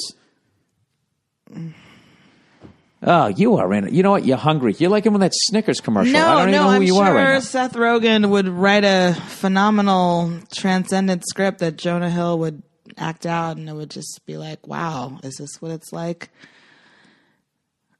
What is wrong with you? I like all of those people, and I like those movies. You don't like Hot Tub Time Machine? What is it like to be chubby and awkward and not know what to do with your life? Oh, why are you being a jerk? I don't know. You're being a jerk. Sorry. Yeah, you're hungry. I'm being a little bit of a jerk. Apologize to Seth Rogen. I'm also Jonah Hill. I'm a little whatever. Okay. Yeah, you are. You're a little out of sorts here. Okay. All right, you're burning bridges in this town, sweetie. Let me tell you something. Those bridges What's don't come the rest back. Of the story? But she sells the best weed in the area. I don't want to not fuck her and then have her cut me off. But at the same time, I feel that if I do fuck her, then I'm no better than an addicted crack whore doing a line off some fat guy's dick. Maybe. So guess what? When it comes down to it, do I fuck my ugly drug dealer for good cheap weed? Oh my God! Or do I just find a new dealer with super herb and pay more money? Thanks. Hope all is well with you, ginger fuck. Because you ginger fuck. Have you ever heard the expression, don't shit where you eat? Yeah. Don't fuck your weed dealer. Yeah, don't fuck her. This is a business relationship. Keep it business. Should he like lie and start talking about how he has a girlfriend? No, just buy weed from her and like just let it be business. Yeah, stop smoking with her. And also, like, I mean, maybe she's desperate for your cock, but maybe you're like reading into it. She might be trying to fuck you and the next dude. So she's giving. A drug dealer. So she's a drug dealer. She's hustling. She's hustling for like customers. She's hustling for dick. Like, don't get excited. You know, you're not the only one, bruh. So you think? Yeah, but she's giving it away for next to nothing. If she does that, she's not going to make any money. True. She's making it in other ways. I don't know. I feel like just don't fuck your weed dealer. That just sounds like a disaster written all over it. Or get yourself a really good connect now. Have that in your back pocket. So if you do decide to, the only reason why you would fuck your weed dealer is if you actually want to fuck her. Not because you're so desperate for the best weed ever. Have you really had the best weed in like your entire city? Probably not. So calm down. Don't bang. He's got a dealer. Uh-huh. I mean, you know, you're kind of into the habit. You're not just going, hey, can I get a hit off that? When you're fucking going there week after week to the point that your weed dealers are a dime a dozen, though. It's not like it's a specialty. But I'm just saying, this fucking chick is he's buying so much weed off her, she's developing feelings for her. She's not. He might be cute. Jesus. And she might have a little crush, but like, it's not that serious. My point is, it's not that serious. Don't fuck your weed dealer unless you want to have a problem with your weed dealer, and you don't want to. You don't want to have a problem with a drug dealer. Trust me. Weed dealer wants to fuck one of her customers. Of course, I completely believe it. I'm just saying, just don't go there. It's not worth it. That's my bottom line. She's usually not this grumpy, you guys. I'm not grumpy. Old boyfriend texts wife. Old Billy Cheeseballs. Where'd that come from? I don't know. I just fucking make up names for me. Oh, okay. All right. Very happily married for 25 years to the hottest wife and mother of our 3 sons. She's in spectacular shape and beautiful. While on vacation in Palm Springs. Most important thing, right? Just keep yourself in shape.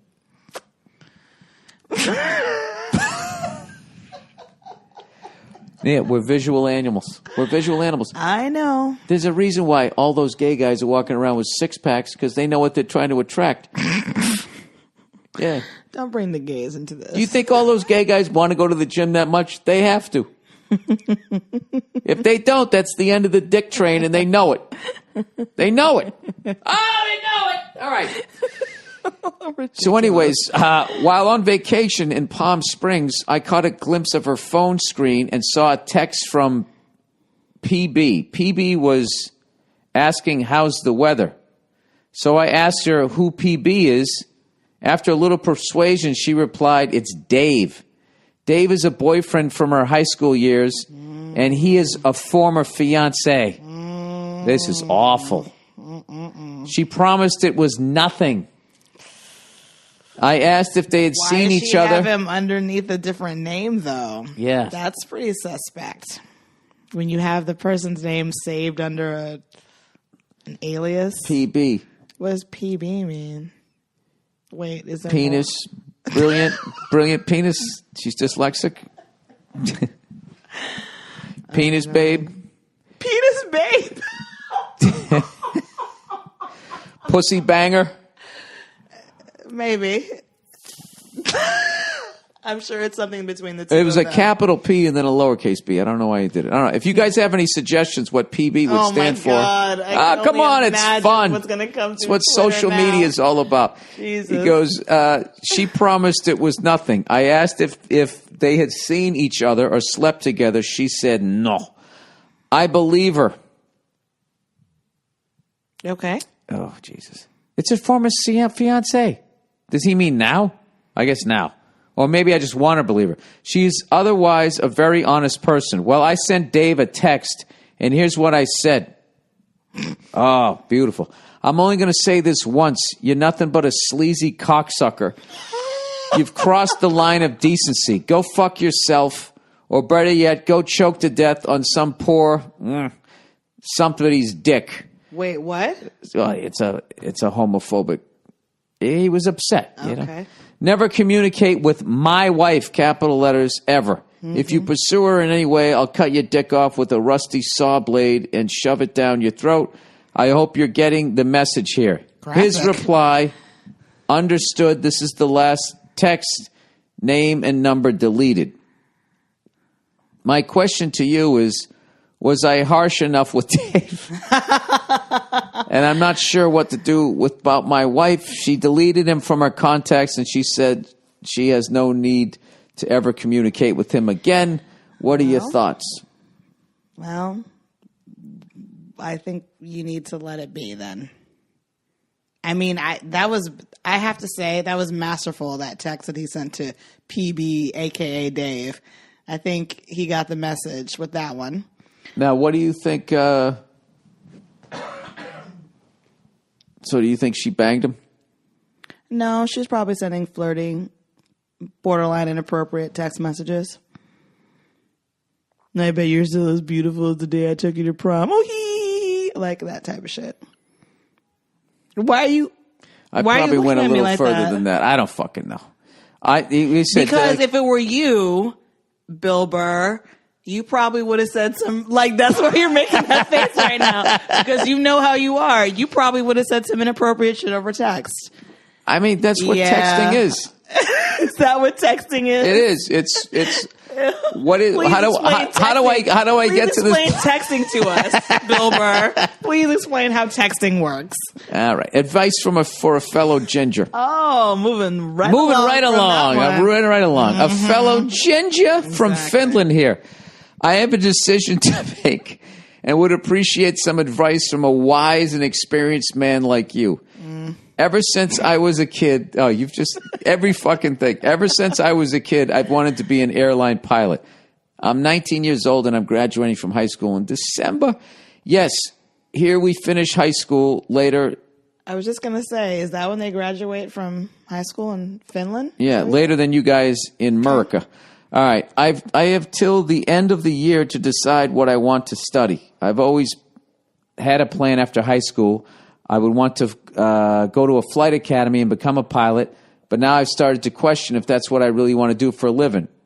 I mean, an airline pilot is an incredible job. I absolutely love flying, and we get to travel a bunch and see all kinds of amazing places, etc.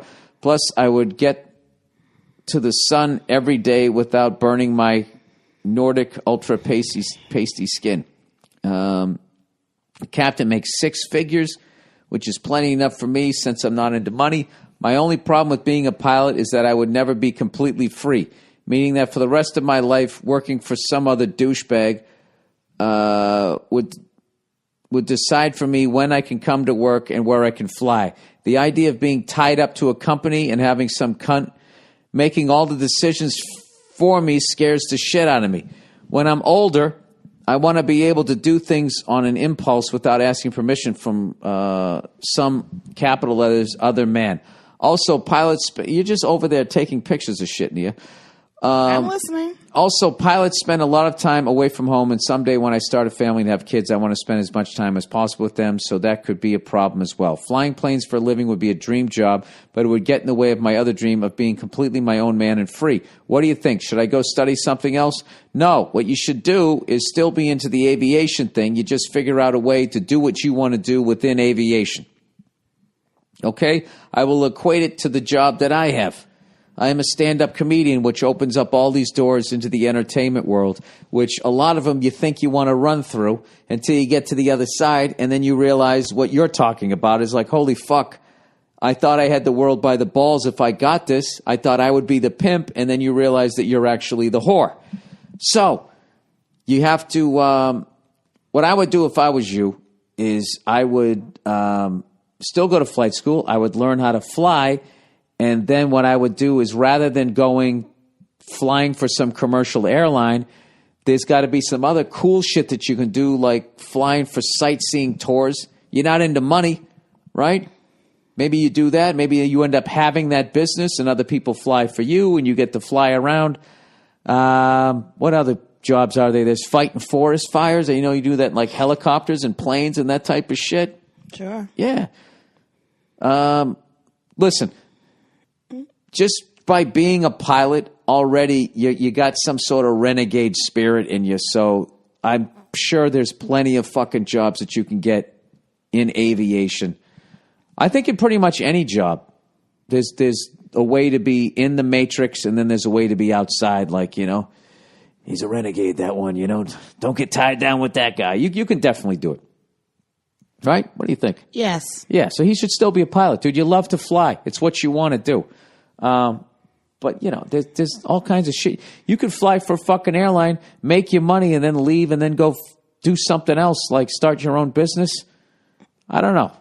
You're laughing at me right now. No. He's 19. Yeah. He's got the whole world. He's got the world by the fucking short hairs. It all sounds good. I was listening to a podcast from a while back. Then you were shitting on the NFL having games in London.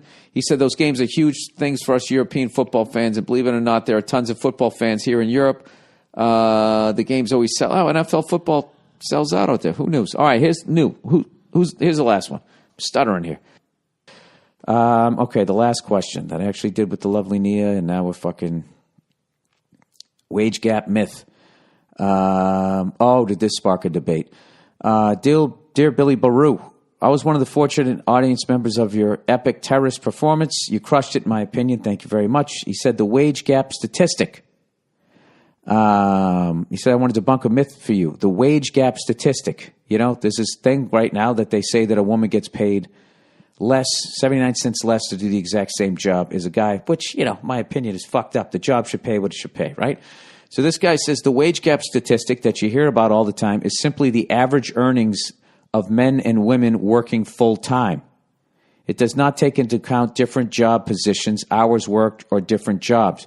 It has nothing to do with the same work. It has nothing to do with discrimination. In 1963, the Supreme Court passed the Equal Pay Act, which makes it illegal to pay different wages for the same job. If you still don't buy that, then consider this. If a company could legally pay women less money, do you think those greedy cunts would ever hire a man? Some decent points there. Once I pulled this wage gap thread, a whole bunch of other feminist myths started to unravel, but I just wanted to shine a light on this topic. Well, okay, I'll have to look all of that up. I never looked up the Equal Pay Act, but if they're still able to make the numbers work, then wouldn't that say that guys get the better high-paying jobs? Then does it become that? I'm just asking. All right? That's what I would guess. So I don't know. Evidently, I have some reading to do, and I think a lot of feminists do too that just jump on the bandwagon. I'll look up the Equal Pay Act. I don't know. Who the fuck knows? I mean, one of the dumbest fucking ways to get somebody to listen to your goddamn opinion is to just sit there and be like, you got it better than us. Your life is fucking easy. That immediately puts the other side going like, you know what? Fuck you. Fuck you and your brassiere, My fucking life's easy. I just dealt with this, and this. It just puts people into that mindset. I don't know. That whole fucking yelling and screaming and shit, believe me, as a yeller and a screamer, I know it doesn't make people listen to you. It just makes people just go, oh my God, I want to get away from this person, or that person's a fucking lunatic. That's been my experience trying to convey ideas since I was a little orange-headed child. I don't know what's going on, okay? At the end of the day, the job should pay what the job pays, and the best person should get it. But sadly, that is never going to happen, because there's always going to be the boss's son, there's always going to be the hot chick, there's always going to be the racist, the homophobe, the person who comes in with the southern accent, and you're up north, or vice versa, and somebody's mentally still fighting the war, or think southern people are stupid. The only way to take the human element out of it is to gradually, slowly but surely, dumb down human beings, make everything automated, and you slowly replace them with free-thinking robots, which is basically what's going to happen. By free-thinking, I mean they agree with the upper 1%, and not even the upper 1%, the upper 1% of the 1% that doesn't even show up, There's a lot of, you remember all the blue blood money, and everybody kind of knew how much money they had, and now they all say that, they gave away a lot. The Rockefellers are, their fortune isn't what it's worth. It used to be. The Vanderbilts, they're only worth like $75 million now. I mean, I don't know. There's all these stories out there that there's families that are so fucking big and powerful, they're above any sort of borders. and they fucking, when they travel by yacht, it's like their little navy. And I love conspiracy theory, and they just float around.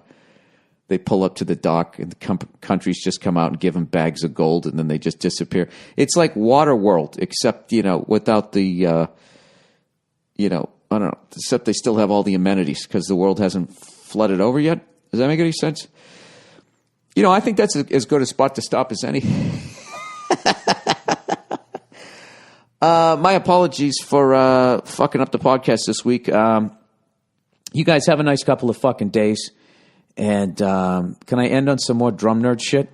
I told you my drum teacher's taking me through that Sting album, 10 Summers Tales or whatever, that has the great Vinnie Colaiuta on it, and how they played in all these odd times, but they wanted to imply 4/4 time. And he finally taught me on that 7 days, which is in 5, which I love. He finally wrote out what he was doing on the hi-hat, which is basically he's playing that. It's 4 against 5. He's playing 5 underneath, but he's implying 4 in the hi-hat.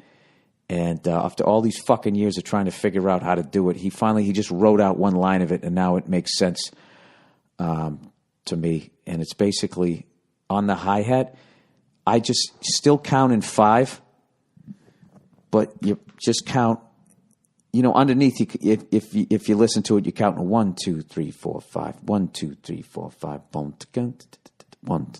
that fucking shit. But on top, how it works for me is I still count in 5. You're throwing in, you count it as like eighth notes. So 1 and 2 and 3 and 4 and 5 and 1 and 2 and 3 and 4 and 5. And the first time through, you accent 1, 3, and 5. And the second time through, you accent 2 and 4. Try that. That's the way I've been doing it. Now, granted, this is massively filtered down from a professional drummer to a stand-up comedian who cannot read out loud. All right. That's it. Go fuck yourselves. I'll talk to you on Thursday. I'll check in on you. All right. Hey, what's going on? How are ya? It's Bill Burr. It's time for the Thursday afternoon, just before Friday, Monday morning podcast. And I'm just checking in on... How's it going?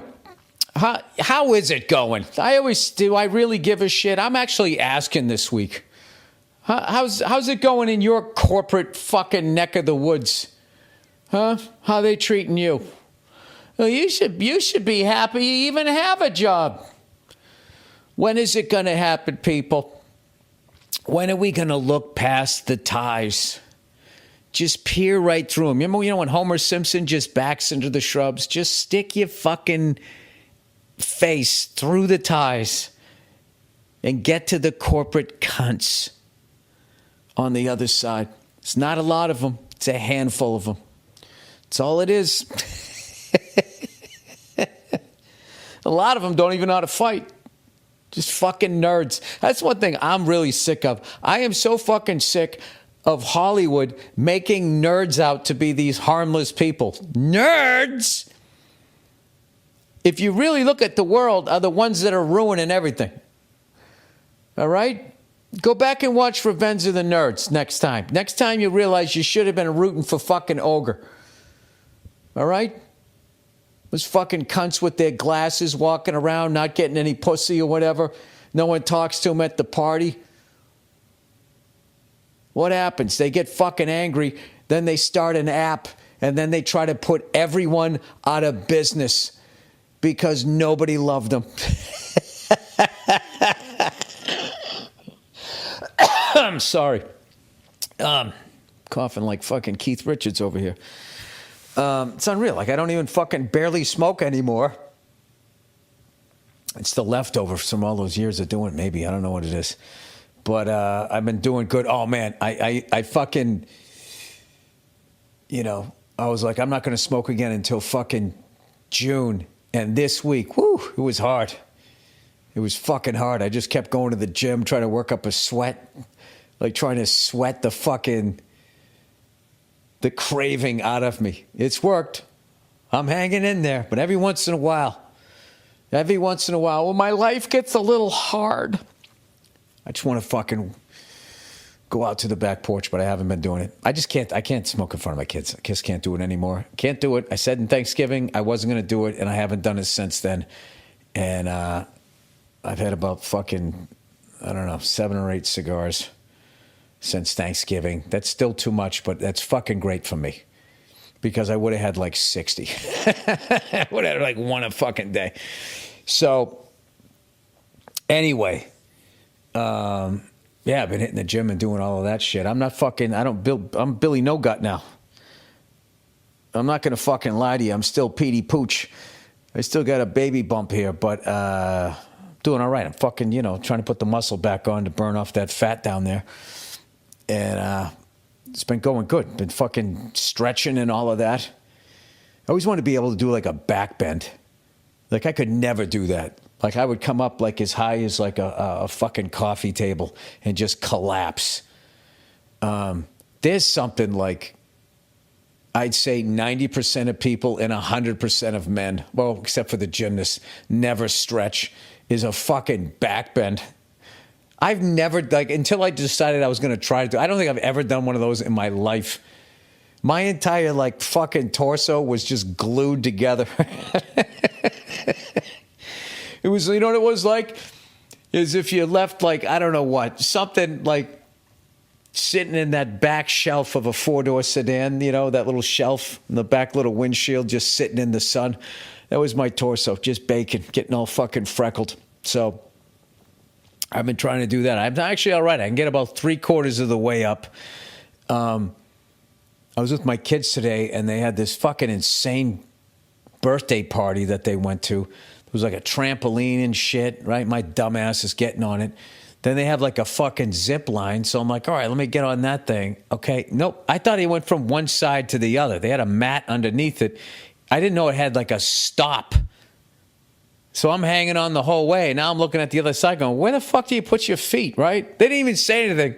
And I hit that stop thing. I slammed into it and I held on to it with my fucking shoulders. And I went, oh my God, did I just fuck him up again?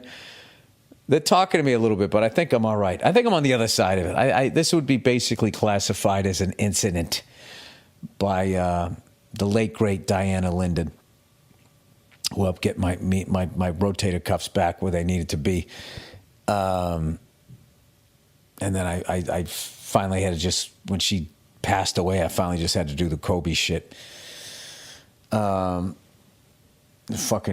do the platelets, whatever. Where the fuck do these moths always get in here? It's unbelievable. How the fuck do they get in here? And then they're just miserable. And there's nothing for them to eat. And they fly around.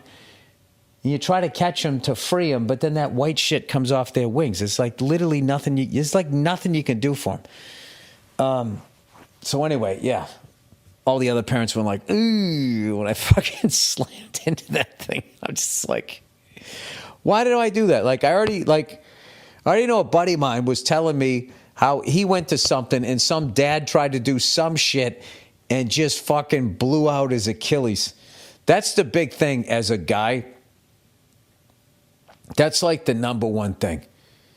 Like if women blew out their Achilles as much as men do, there would be a lot of women on TV going, where are the men? Where are the men to support these women with their fucked up Achilles? But we're guys, so nobody gives a shit, right? That's something that I have really, I've really come to accept. It's just, if you're like the level that people just don't give a shit. That's a funny thing. When I went and I saw that movie Barbie, just their fucking Candyland idea of the patriarchy. I just love how it is, like this view that like every guy is just fucking dreams of, nobody's getting stepped on as a guy, nobody's fucking getting underpaid, nobody's having their ideas stolen or the credit. No, you just walk in there. Look at me, I got a dick and balls. Hey, what do you want your office? Is that a nice enough view for you, Mr. Burr? That old fucking stupid shit. And meanwhile, most of us are getting our ass kicked by it. By whatever this fucking system is that's completely out of control and is not even remotely being monitored by any politician. Occasionally a politician comes by that questions it and then are immediately branded a socialist or a communist and their fucking career goes down the tubes. Yeah, meanwhile, most of us are getting our ass kicked by this, whatever this fucking system is. And then you come home, you know, and the ass kicking continues. It's just kind of what it is. Where are the men? Browbeat? I don't know. I don't know what the fuck you're talking about here. Oh, I am in a mood, people. I am in a fucking mood. But anyway, I had a great day today. I had you wouldn't know it, but I did have a great day. Oh my God, I went to put this fucking car seat in, right? My daughter's not in a car seat anymore. She has like one of those little fucking booster seats they're supposed to be in, right? So I'm like, all right. So we buy this fucking thing, and I'm looking at the instructions, and it's showing you how to like hook it in so it won't slide out from underneath your kid if you get, God forbid, you get into an accident. So all they do is they have a picture of a knot that's already tied with an arrow. And I'm like, thanks. So I didn't have my glasses. So I got my kid's magnifying glass, and I'm just looking at this fucking picture, and I'm going, what in the fuck am I supposed to do with this, right? So you know me, I should have just tapped out. I didn't. I'm out there. I got the fucking door open. I got the seat, and I'm trying to figure this shit out. And I clip it on fine. I'm like, oh my God, this is easy. And then I'm trying to do like the nut, but I just can't get the seat close enough to the where it's latched onto to tie a knot. My hands are in the fucking way. So I'm like, well, I guess I got to pull it through. And I start trying to pull it through. I did get frustrated. And then the thing just bends and breaks. So I go inside and I'm like, the thing broke, right? So Nia's giving me a fucking look. And I'm like, all right. Part of it is that it's a fucking piece of shit. And the other half is that I'm German-Irish. And she goes, yeah, that's what it is. So I laugh. So today I go down and I get a fucking, what do you call those things? Like the C-clamp things? Not the things that you hold like a piece of wood on, like a vice thing. Like those things shaped like a C, and you spin it one way and it unlocks. You spin it the other way and it locks. That's what I did. Because the clamp that they had was plastic and it ended up bending. So I just put one of those in there. I cut off the plastic thing and I just fucking tied the straps on it, and it's even better than it was. So I think I'm all right. You know, I don't fucking know. What I do know is I know I just fucked myself if I ever have a lawsuit. He clearly admitted. So anyway, that was kind of my day today. And I'm very happy that I survived that zipline thing, because I did not see that coming. And, you know, I'm old Billy Grip strength. So when it happened, I held on, which was, I should have let go because the mat was still there. I just don't know why the person running the zip line didn't say, hey, by the way, you want to let go. I kept seeing the kids letting go, but I thought it's because they were weak.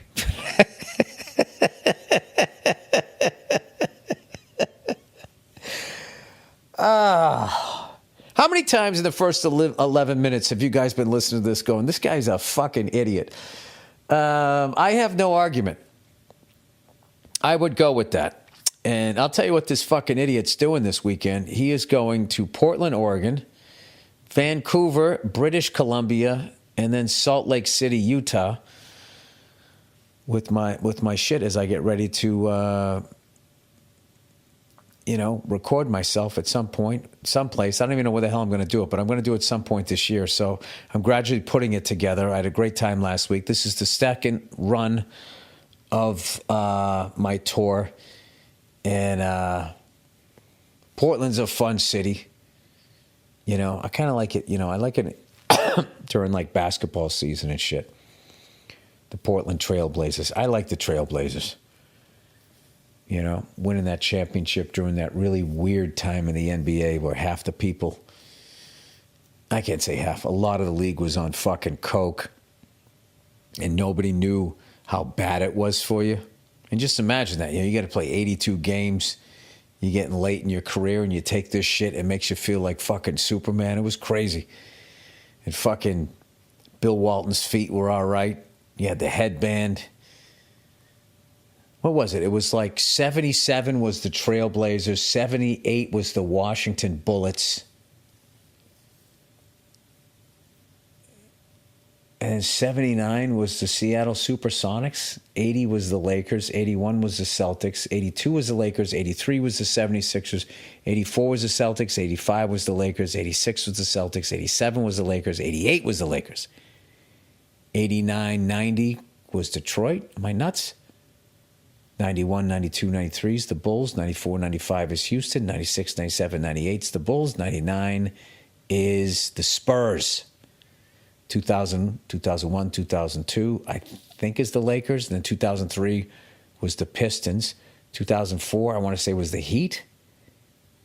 And then I don't know what the fuck happened after that.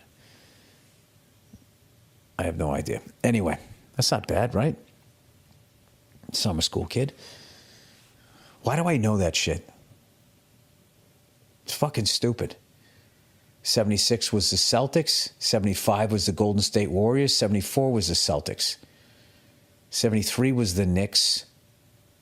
72 was the Lakers. 71 was the Bucks. 70 was the Knicks. Why do I know that? I can't put a fucking child seat in, but I know that. I will tell you one thing that I'm doing is I'm trying to lay off my fucking phone.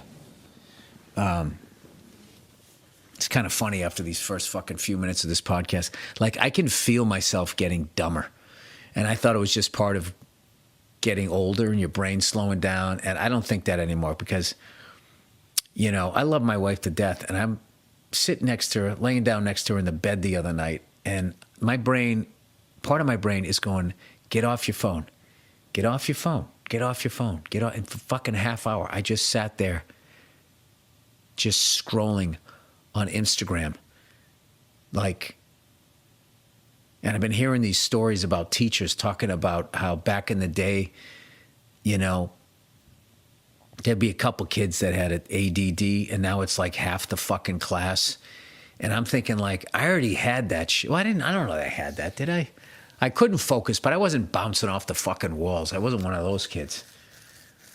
You know, sending to that classroom down by the boiler room. I wasn't one of those kids. But I definitely was not listening.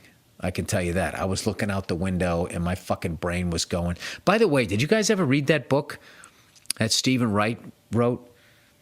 Harold?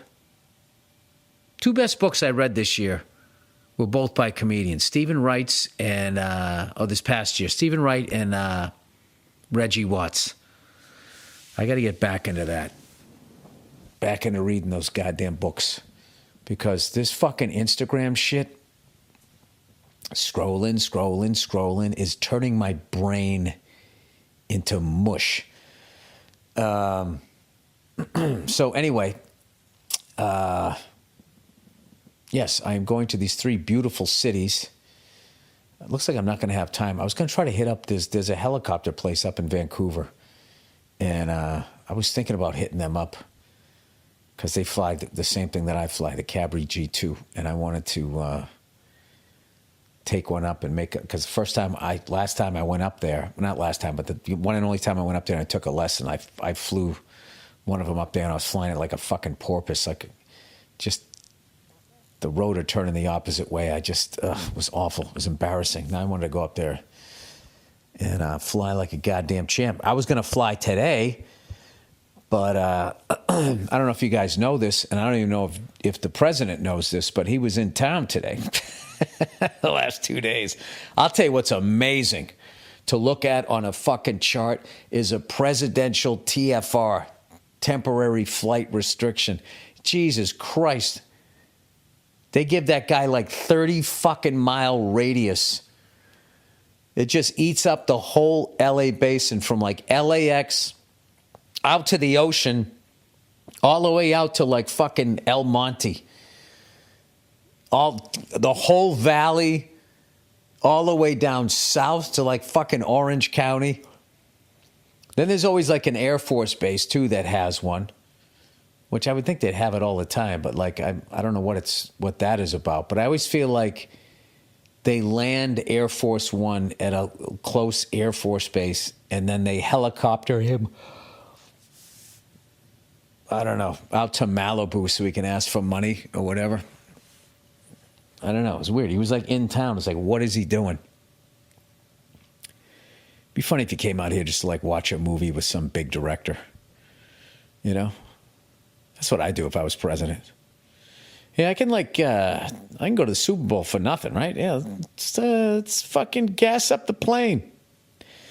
I could do some diplomacy in Vegas. There's got to be something that every president did just because they were president, just because they could do it. There's got to be. I always thought like the biggest thing coming down from being president that must have been the most difficult fucking thing was having to sit in traffic again.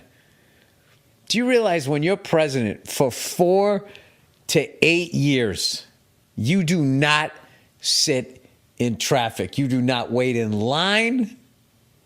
If you want fucking In-N-Out burger, everybody's got to get the fuck out of the way. The president's coming. He wants a burger. Get the fuck out of here. You up against the wall. We're going to frisk you. Make sure you don't put any shit in his burger. Oh my God. I would be the biggest asshole ever if I was president. I would just be going to games. Fucking where else? All these restaurants you can't get a reservation at, just showing up. I'm in construction, right?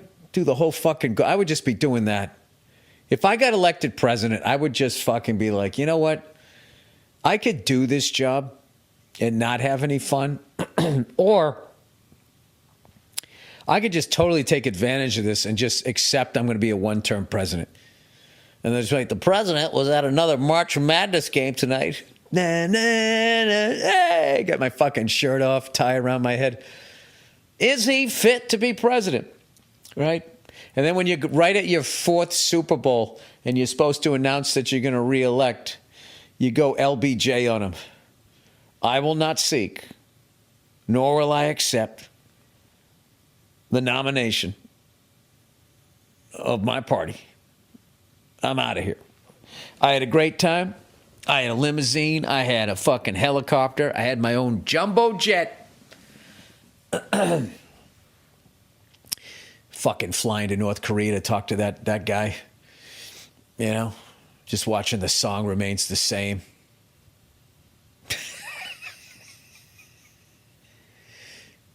People trying to brief you.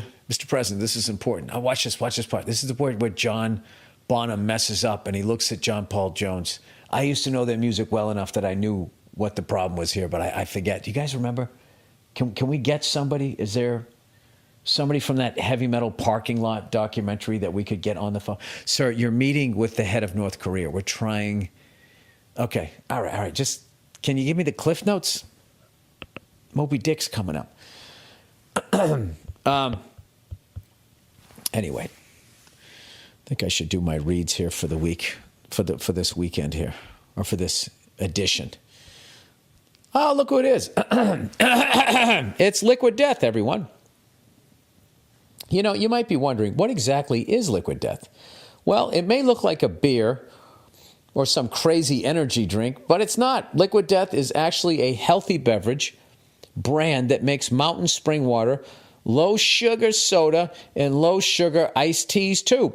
Okay, but why would a healthy beverage ever be called Liquid Death? Because Liquid Death will brutally murder your thirst, and their infinitely recyclable cans are helping to bring death to single-use plastic bottles. This is why I invested in this company, by the way. Full disclosure.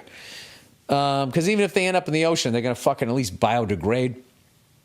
Liquid Death also donates a portion of the profits from every can sold to help kill plastic pollution.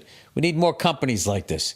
You can get free shipping of Liquid Death mountain water, flavored, sparkling, and iced tea 8-packs with Amazon Prime, or grab a can or a case of at your local 7-Eleven, Target, Walmart, Whole Foods, or on Instacart. Go to liquiddeath.com/bird. I mean, by the way, it also tastes way better than like water in a plastic bottle. And if you don't believe me, just let's just talk alcohol. Okay? What do you like? You like beer? You like hard stuff? Do you want to drink it out of a glass bottle? Or do you want to drink it out of a plastic bottle? What would you do if they actually gave you some bourbon in a plastic bottle? I'd say you'd smash it over the person's head, but it wouldn't break, right?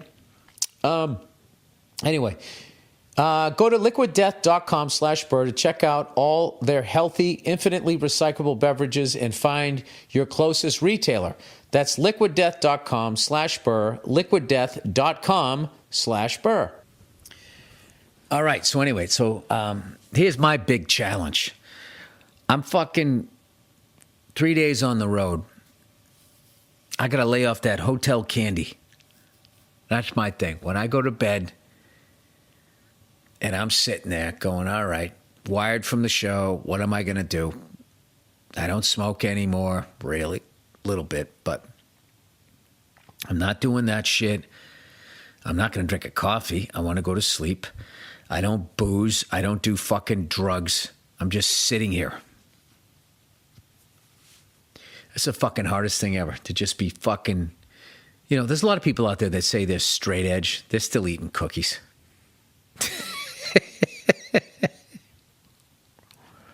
This is the ultimate alone with your thoughts, dealing with your demons. The fuck is this frog in my throat? Maybe it's all coming out of me because I'm fucking cutting down. I don't know what. Anyway, the ultimate, dude. Straight edge. You're like late at night, stone fucking sober, not even any sugar in you. No TV on, nothing. Just sitting there with the sound of the room. Could you do it? I don't know that I could do that. I have to do like something.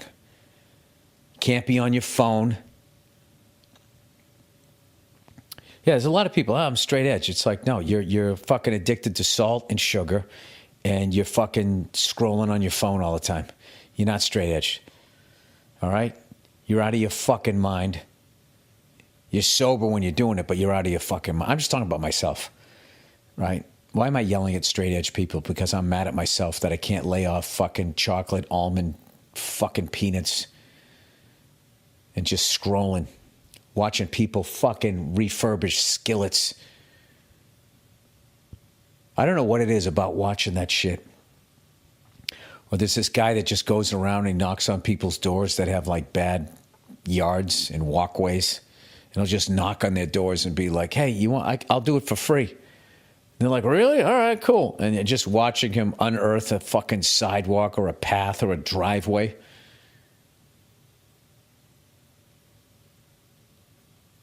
I watch people like fucking, I watch this guy like, people bring in cars that were sitting in a garage or out behind somebody's house. And he just details them. Just makes them look brand fucking new. I don't know how he does it. He has like soap and whatever in his scrub brush inside the car. I'm like, isn't that going to just, how do you dry it off? Like, I don't even know what he does. But in the end, it's just like, this is unbelievable. Look how good that looks. That car is a fucking hunk of shit that sat in somebody's yard and you would never know it. And now somebody's going to come down there and think that it was taken care of. It wasn't taken care of. It basically got like plastic surgery. That's not what the fuck that car looks like. But somehow this guy does it. I mean, it's amazing. That's the shit that I do. I look at that stuff and I eat chocolate-covered almonds. And I just think to myself, what has become of my life? I'm just kidding, man. I'm not really. If I'm in a town like, there's nothing to do, that's what happens. But like, fortunately, what is Portland? Portland's sort of the home of like the fucking food truck, right? And a bunch of insufferable liberal white people who think they're good people just because they have a black friend or a gay friend or, you know, they respect pronouns.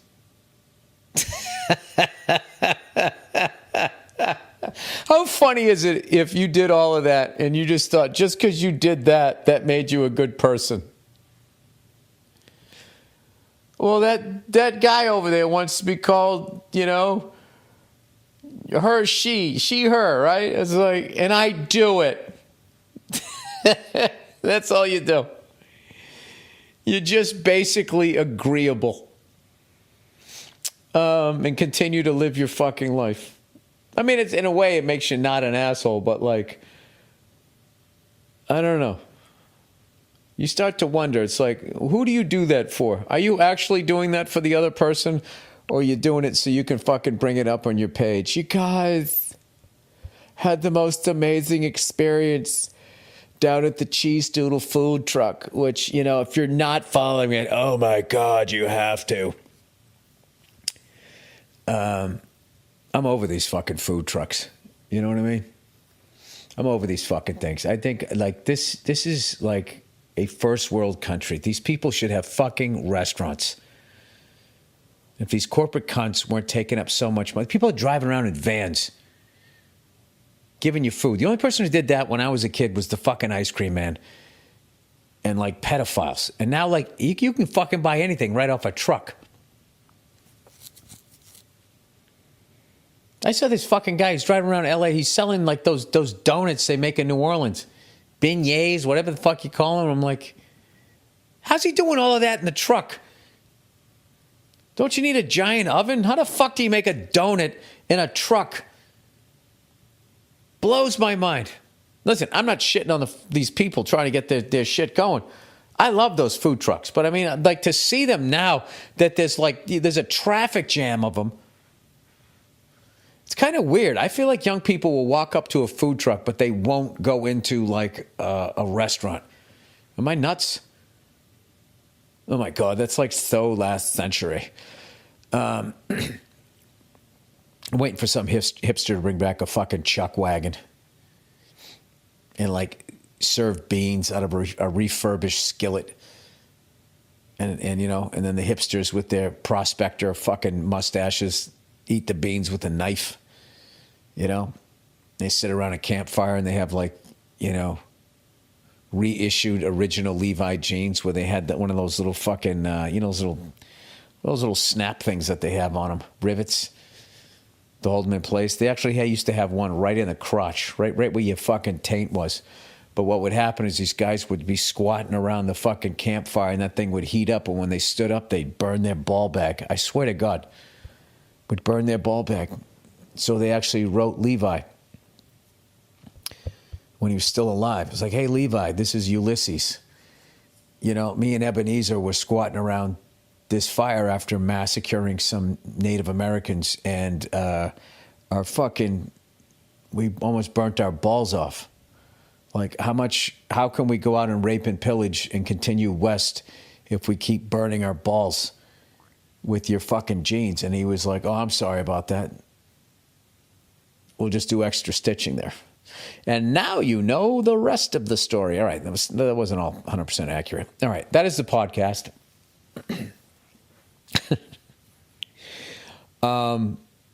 Can I just take time to thank all you guys? As you can hear, I've been off the road too long, and I am losing my fucking mind. And I got to be honest with you, I went out last weekend and did stand up out in Palm Springs or whatever the fuck I was. And I need you guys to come out to my shows. As much as you need to go see a comedian to make you laugh, like, I fucking need you to come out and laugh at the shit that I'm saying, so I am less aware of how fucking insane I'm going. That is all. That is all. All right. Enjoy the music that the incredibly talented Andrew Themelis, who put together that live Bet MGM Anything Better podcast, fucking crushed that at Brad Garrett's incredible comedy club at the MGM Grand. There's nothing better than going into a comedy club that a stand-up comedian helped design. You know, everyone that I've been in has always been fucking amazing. Joe Rogan's place, the Mothership, Brad Garrett's place, Dave Chappelle's opening a place. I know that's going to be fucking amazing. And then there was one in New York City that had all these comics, and it was like the Sopranos house, but it was a comedy club. What the fuck was it called? It was right down in the meatpacking district. Comics, I think it was called. COMIX. Oh my, it was like the fucking Taj Mahal. You know what I love about, this is how you know a comedian designed a comedy club, is you go from the green room to the stage and you don't have to go through the crowd. I've noticed that. It always gives you the option. Because, you know, back in the day, if you have a good show, you want to go out, hey, thanks a lot. But if you got into it with some people and it got a little fucking ugly and that type of shit, you know, you got to walk through the crowd. You got to walk the gauntlet. I mean, I remember there was always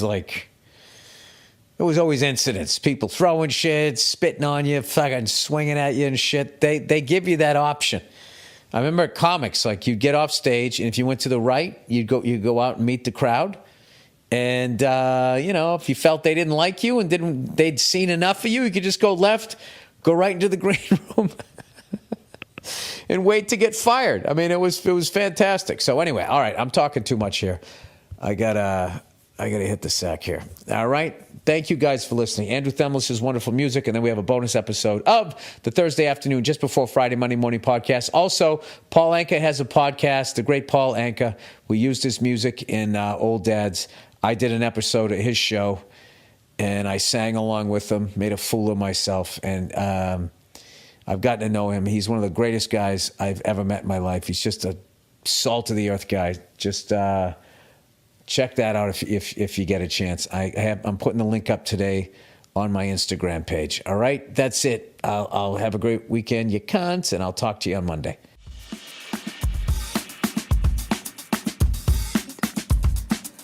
Hey, what's going on? It's Bill Burr, and it's time for the Monday Morning Podcast for Monday, February 22nd, 2016. What's going on? How are ya? How's it going? Happy Monday to each and every one of you. I was going to say to every one of you, then I decided to throw in each, so that's why the each sounded weird there. Just to let you know, it's another beautiful day out here in Los Angeles. Getting ready to go out to Foxwoods. This weekend, right? Yeah, Friday I'll be in New York City, and then Saturday and Sunday I'm going to be at Foxwoods, and it's going to be hopefully going to be a good time. I'm going to do a bunch of stand-up this week, so I'm not rusty. Old Freckles can't be walking in there rusty, and definitely looking forward to getting back there. Although I heard it's fucking freezing, but whatever, you know, I can visit winter. I'm a big fucking Southern California softy now. I get there, my teeth chattering when it gets in the 40s. It's actually not true. And that shit, too, where they go, oh, your blood thins out. You know, your blood thins out. Then you go back, you can't handle the cold. It's like, no, that's not what happens. You have access to information in a beautiful life that you could be living still within the parameters of this great country. You know, all you people back there shoveling that wet snow, I'm just letting you don't have to do it. You know, I took my dog out this morning, ba-do. You know what I had on? I had on a windbreaker. Just walking down the street. I could sit on my back porch in the sun right now. Okay? And burn another couple of cancer causing freckles into the top of my head while I had a little bit of cornflakes. You know, sitting out there like that douche in the old Grape Nut commercials. There's always some guy, right? He'd come out. It was like he was a man's man, but a pretty boy. You know, like Tom Brady, except he couldn't throw a football. That guy, right? And he'd come out with the impossibly white robe. Brand new white robe. They even fucking bleached it, right? The whitest shit ever. And he's got a little fucking bowl of grape nuts. Always had some fruit in there because he had that kind of time. This guy was so successful. He had the time to cut up fruit into his fucking grape nuts. And he'd go out on his back porch and just chill. I remember as a little boy, as a little orange-headed fucking freckled pussy, I remember watching that, just going like, that guy's living the life. Look at him. Look how white that robe is. He's got fruit in his fucking grape nuts. This guy's crushing it. Who's he fucking? Come on, I want to see the rest of his life. Let me see his lady. And that was the genius of that commercial. They never showed his bra. I don't think they did. Maybe she came out afterwards. I don't think so. But that's the genius of it. It left you wanting more. And you started thinking about his life, and you started thinking, you know what? If I start eating grape nuts, maybe I'll have an impossibly white robe, and I'll come out, and I'll actually have pigment in my skin, Nice full head of hair, and I'll walk out on my deck barefoot, Looking like I got all the money in the world. I got all the answers, confidence, hell, and I even have time to cut up fruit in my cereal. I want that life. And here it is years later. To this day, I'm still eating grape nuts. Sure, I never got the pigment. Yeah, I lost the hair. Had some structural damage to my house, but I have time to cut up some fruit, man. It's my life. Sorry. Anyways, so your blood doesn't thin out. It doesn't thin out. You just know what it's like to experience an 85-degree day in fucking February. And then you go back, you're just like, what the... You know what it's like? It's like, you ever see a rich person have to stand in line? It's the combination of frustration and confusion. It's more confusion than frustration. It's more like, wait, I don't wait. I got money. Like, who wants this? Who do I give this to so I can go around this? I don't want to be with these animals. These are the people that make my dreams come true. They show up at my factory. All right? They put the nut and bolt in the widget that I bought off of somebody else. They came in with the design. They didn't have any money. I made them sign a piece of paper where I own the patent to their idea. I go around all this. Right? Rich guy thoughts. And then there's just that confusion of like, why am I don't do this anymore. That's what West Coast people who've lived on the East Coast, then when they go back east, when we parrot troop into fucking winter, that's what we think. Like, I don't do this anymore. These chap-faced fucking animals back here, I'm not fucking doing this. Shoveling wet snow, stretching out your back, all excited because you got a new snowblower. That's your winter. That's for you. I go around that, man. I don't do that shit. I'm out on my back porch in a bathrobe eating some grape nuts. That's how I'm doing it. Dude, my fucking dog is laying on his bed right now, okay? It's like from the neck down, it's on the bed. And then like its head is hanging off of the bed onto the hardwood floor. I mean, it looks literally like it got hit by a tranquilizer. All right, and you know what I did with the dog today? This is why she's so exhausted. After at least 11 hours sleep last night, the fucking thing goes to bed at like 7 at night. It's hilarious. Like whenever I'm watching the game and I'm just sitting there, she's like over in the corner, just curled up in a ball, sound asleep. Okay, which is why now I can't get her off this clock here. I don't know how to keep her up, because she keeps waking me up at like 5:30, 5:45 in the morning. It's driving me nuts. So anyways, now after 11 hours of sleeping, all I did was I took it around the block. That's it. She looks like she ran a marathon. I don't fucking know. I don't understand why they're so goddamn sleepy all the time. I've had dogs my whole life. I've never seen a dog sleep the way this fucking thing sleeps. Then it gets up at 5:30 in the morning like a goddamn drill sergeant. The only thing it's missing is, remember in Full Metal Jacket when the guy came walking in and he was beating the billy club against the empty trash can? That's basically what she does to me every morning, except it's way more adorable. I'll be like sound asleep, and then I'm woken up to a cold nose doing that fucking psycho way they sniff it. Does that shit. That fucking... her paintbrush tongue. And I'm like, ah! That's how I wake up every morning. I'm one of those people, once you wake me up, it's fucking over, all right? Just to let you know, in case you're ever sleeping next to me. Keep it quiet. All right, let's move on. As I mentioned on the Thursday afternoon podcast just before Friday, that I was going to the Warriors game. Warriors! I was going to the Warriors Clippers game, and I was taking the lovely Nia, and because I wanted to go see Steph Curry in his prime.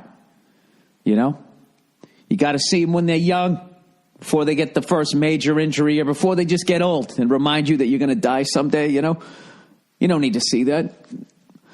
But doing that, you know, I saw Michael Jordan back when he had hair. I see him early, all right, when he was still skinny and the Pistons were beating the shit out of him. And he was dropping 60 on the Celtics. I saw him then. I saw him when they were probably, I think it was right before the Jordan 3s came out. It was probably the second pair. By the way, for the record, when the first Air Jordans came out, I thought they were the ugliest fucking things I had ever seen in the red and black Bulls colors. I thought they were the ugliest fucking things I'd ever seen. And by the way, Celtics fans, how much more likable is Pau Gasol now that he's not on the Lakers? I don't know what it is. My hatred of the Lakers really just made me hate that guy way more than I needed to. Anyway, so we go down to the game, and I'm like ridiculously excited. Like I'm seeing one of the great NBA teams of all time, and I'm seeing arguably the greatest shooter. This early in his career, you can actually make that argument. This guy is the greatest shooter in NBA history. And in my lifetime, I've watched Andrew Toney, Larry Legend, Reggie Miller, and I even throw Kobe Bryant in there. I never saw a guy have two people hanging on him out by the three-point line and just with his back to the fucking hoop, and he still somehow gets it in, you know? God knows he's not looking for the open man trying to beat the double team. Why would you do that? Anyways, so I go there. I get on StubHub, right? I fucking pay through the nose. You know what I mean? Fuck it. Pay through the nose. I get a 6th row behind, not behind the bench, but almost behind the Warriors bench, but whatever the fucking table where all the announcers are and shit. I'm like somewhere in there. 6 rows back. And one of the great things is when you go to an NBA game is like, if you're 6 rows deep, you can like literally hear them calling for the ball, you know? If the coach, Steve Kerr, if he fucking cursed at the ref, like, oh, what the fuck? And he gets teed up, I know what he said. All right? That's what I paid for. That's why I went on StubHub and I said, fuck it. Huh? You want a wheelbarrow full of cash? Here you go. I'm not fucking sitting all the way. The Staples Center is the fucking worst. You got to sit down low, or else it's like they got this brownstone of corporate boxes, 3 deckers, three fucking levels of them all the way around. It's like a moat between the fucking haves and the have-nots. And then all the real fans, they're up by the fucking air-conditioned ducts. So it's like, that's what's the option. I was either way the fuck up there or pay through the nose. So I said, fuck it, I'm going to pay through the nose, right? So, and I'm going to get there. I'm going to hear him talk, and I'm going to watch one of the great shooters of all fucking time. And I get there, dude, and I know during all of this I'm going to sound like a grumpy old man, but what the fuck happened to going to an NBA game? Dude, there wasn't one moment of silence the entire fucking game. They even play music when the fucking game's going on. I didn't hear one sneaker squeak. I heard a couple of, yo, calling for the ball. That was it. I heard nothing. Because the entire fucking time the game's going on, some fucking douche is playing, everybody clap your hands. They played that fucking 50 fucking times. First of all, I walk into the fucking building, right? And I'm all excited. Where's my seats? I paid through the nose. Here we go. Right? It's like when you go on vacation. You use all your fucking miles. We're sitting up in the front of the plane. Woo! You can't fucking wait to get on a plane. Where's my big comfy fucking seat that I fucking paid for, right? That's the level of excitement I had. And I go in there. And I'm coming down to the seats. And first of all, there's some DJ guy. There's always a fucking DJ. You can't even buy a pair of fucking pants now. You walk into a store, there's a fucking, some sad-looking DJ there, just sitting there, you know, with his bad posture. You know, some hack DJ just fucking playing music. I love, too, with, like, curse words in it, too. Like, you're in, like, a place of business. You know? 'Cause I'm fucking you tonight. Right? They're playing like Biggie and shit, right? So, anyways, this is fucking DJ. And I don't know what the fuck he's doing. Every 5 seconds, make some noise! People at section 300, if you can hear me, make some noise! And everybody's like, ah. The game hasn't even started. What the fuck are we cheering?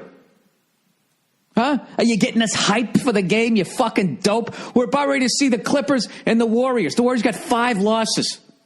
This is like watching the 96 Bulls, the tear that they're on. I don't need you and your Richie Cunningham varsity fucking Clippers jacket out there screaming and fucking yelling. Oh, it gets worse. I might blow a fucking...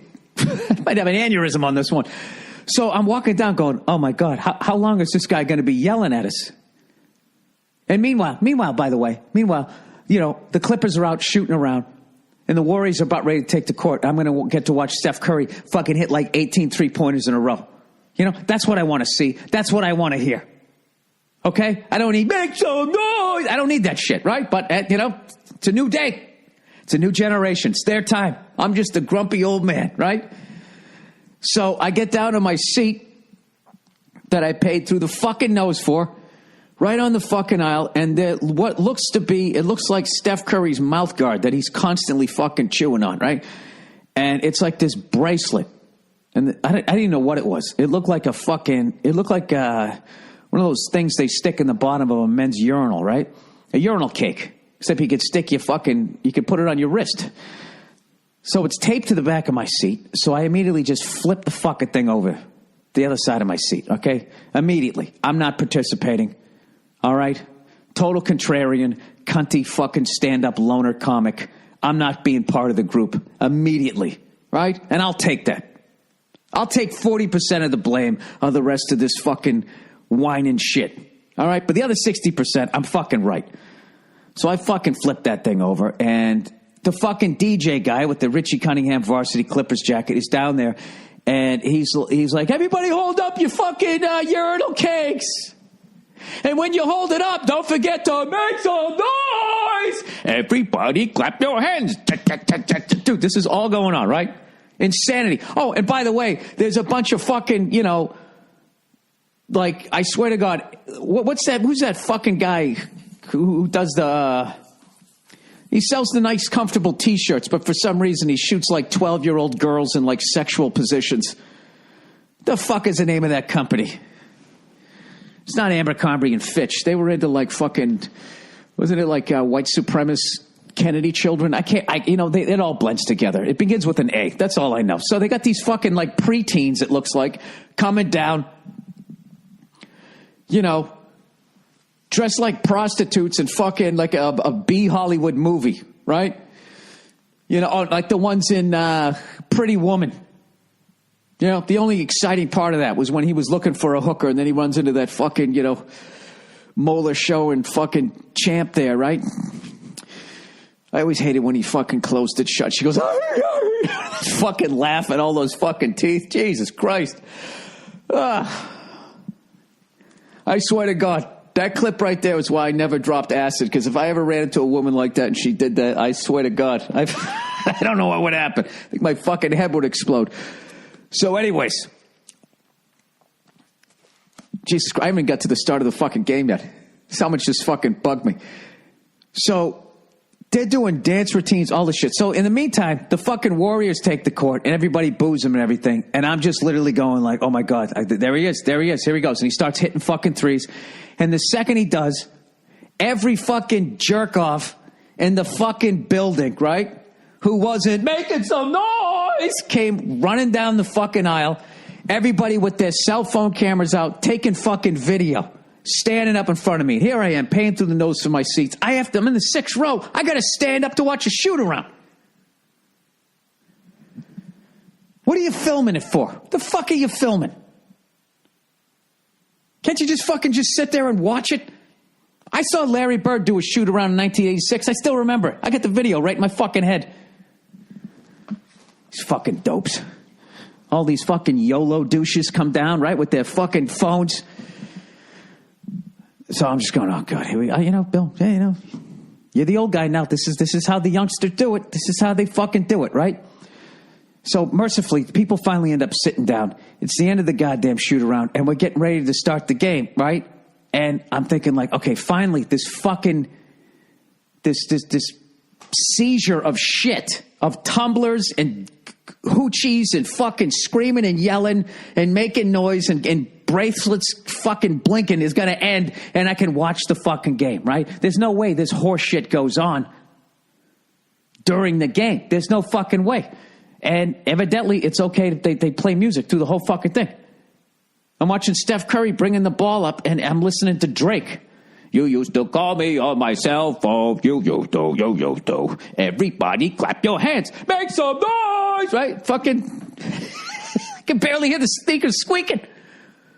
Dude, the NBA used to be the greatest fucking game. If you sat down low to see the game live, there's no...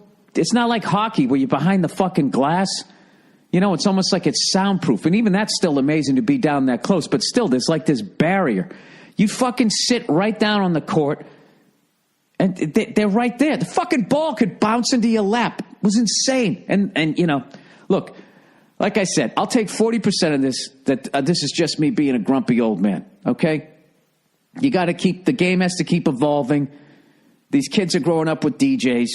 People are asking them to make noise, and they like to make noise. This is what their fucking generation does. Fine. But can you just dial it back a little bit? Every time there was a timeout, all of a sudden there was all these fucking people running out. And by the way, the kids out there, they have a kid dance team. Can you have them do a fucking kid dance? You know what I mean? Jesus fucking Christ.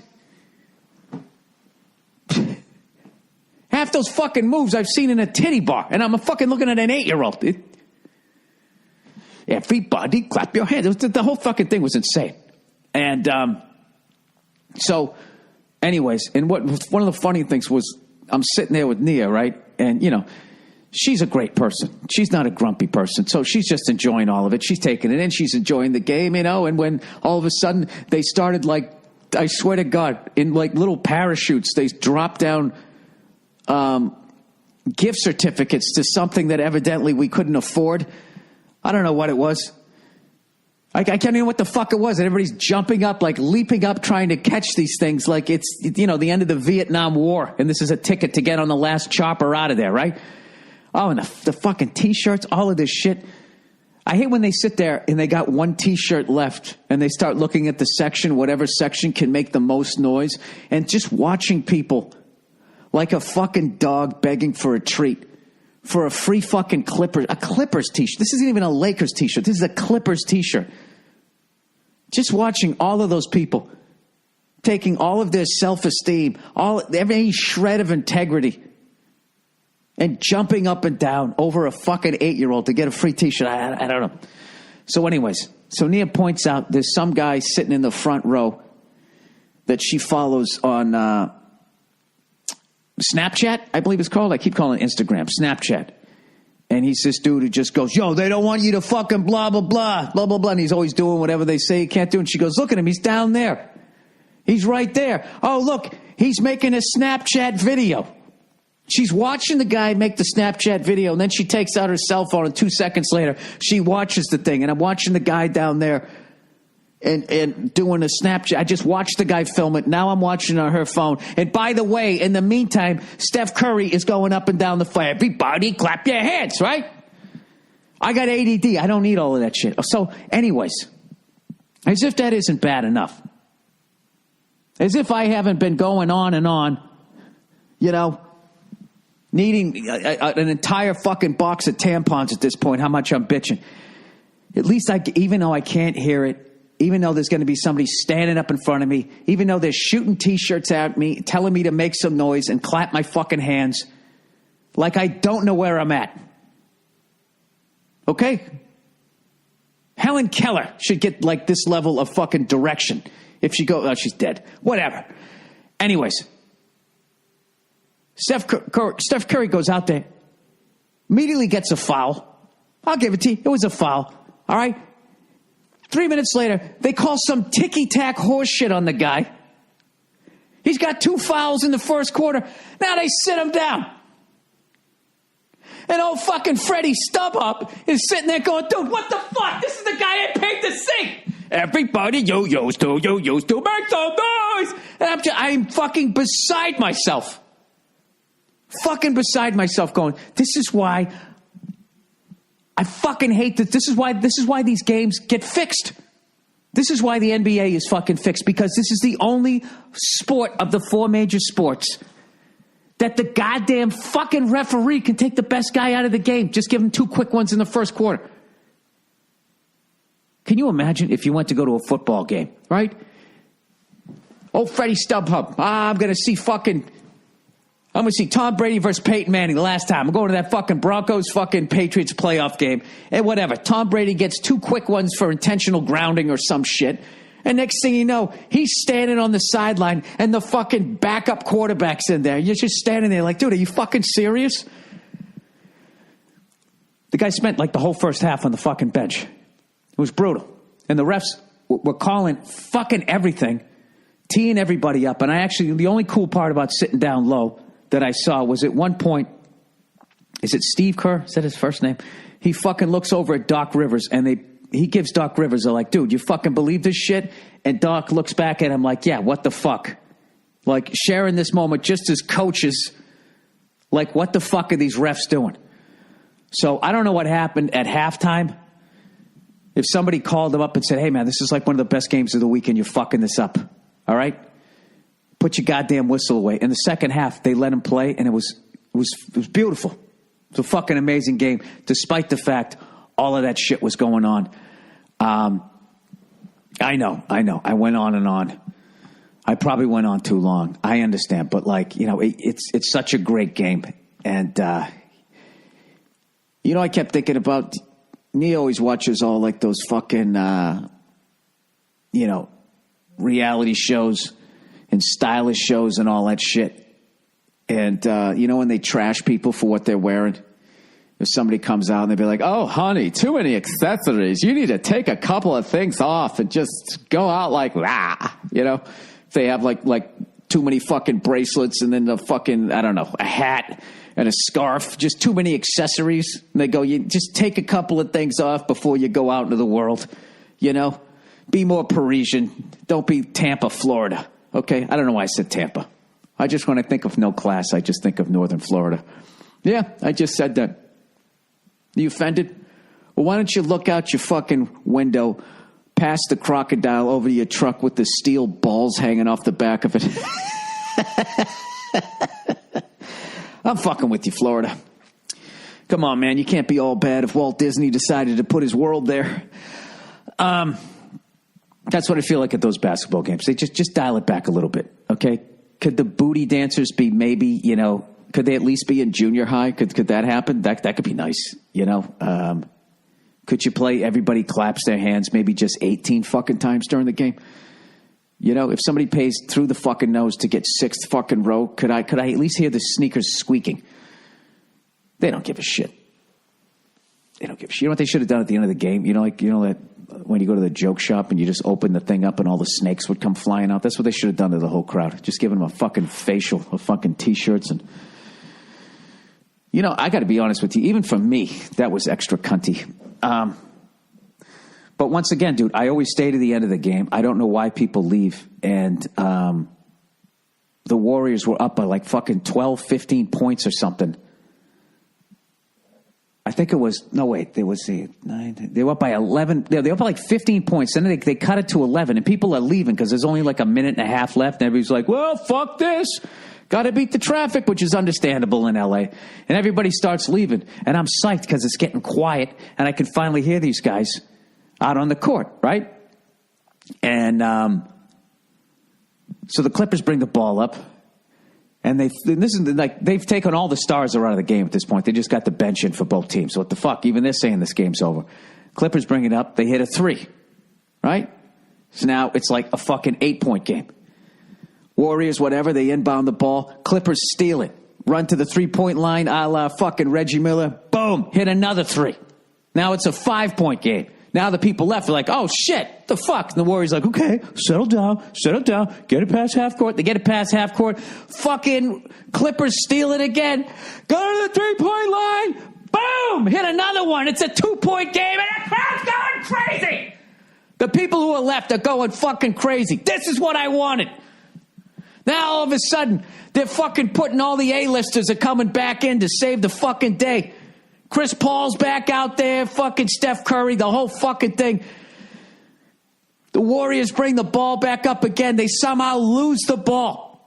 3, 2, the Clipper guy's bringing it down. He jumps up in the air looking for somebody to pass it to. And then sees like, oh, fuck, there's not enough time yet. And then launches an attempt that it looked like they brought me out on the fucking court. And it felt like, way short. It was just the wrong guy with the ball at the end of the fight. I don't know who the fuck it was, but even Nia looked at me. She just goes like, what was that? I was like, I don't fucking know.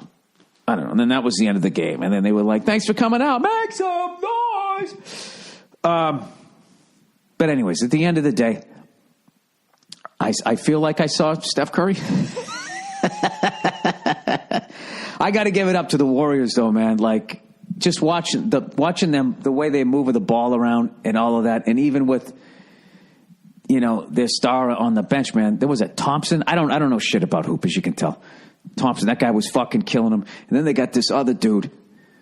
They had like backup center or something. This guy is a fucking house. He looks like a defensive lineman if, you put 6 inches on him. And he had one dunk during the game. I can't believe he didn't fucking yank the whole rim down. It was fucking hilarious. He got ahead of steam and everybody just got the fuck out of the way.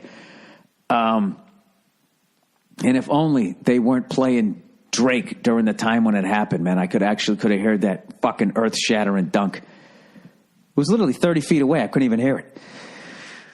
All right. I'm done. Okay, I just had to vent. I'm sorry, guys. I just had a rough time. All right, I've been talking so much, I've gone into screensaver. Yeah. I can never remember the fucking password. Yeah, you know what it is? I can't talk and do this at the same time. These stupid fucking capital letters. Come on, one time. Then the 52 fucking numbers that come at the end. And, of course, it's wrong. Why would it be right? Do I literally have to hit pause? Hang on. Hang in there with me. Oh, when he gets it. All right, let's get to some of the advertising here for this week. Dude, that was literally like a 30-minute fucking bitch fest. I literally should pay for brunch right now. Thanks for listening, guys. I feel so much better. Thank God that's over. Thank God it's over. I don't like it. I don't like reading out loud. I'll admit it. All right, let's continue on here with the fucking bitch fest that this podcast has become this week. By the way, the fucking Boston Bruins, had a boring game against the Predators, lost 2-0, and then we went down 3-1 against the great Dallas Stars team. One of my favorite fucking teams to watch. That's the team I'm rooting for out in the West, even though I still love the Blackhawks and the Kings. And I know what you're thinking, hockey fans. How the fuck can you like the Blackhawks and the Kings? They're rivals. It's because I'm in the Eastern Conference. I don't give a shit. I don't give a shit that you guys hate each other. I respect both your franchises. All right? Excuse me for liking what you're doing in both teams. But I like the Dallas Stars because, I don't know. I just they're the upstarts. It's always been Kings and Blackhawks, so you got to go for the underdog, right? And, I don't know. I just like watching them play. So anyways, why do I feel so defensive right now? I just enjoy watching them play. So they go up 3-1. I'm like, all right, this sucks. I'm going to watch my team get their ass kicked, but at least I get to watch. I get to watch the Stars. But that was it.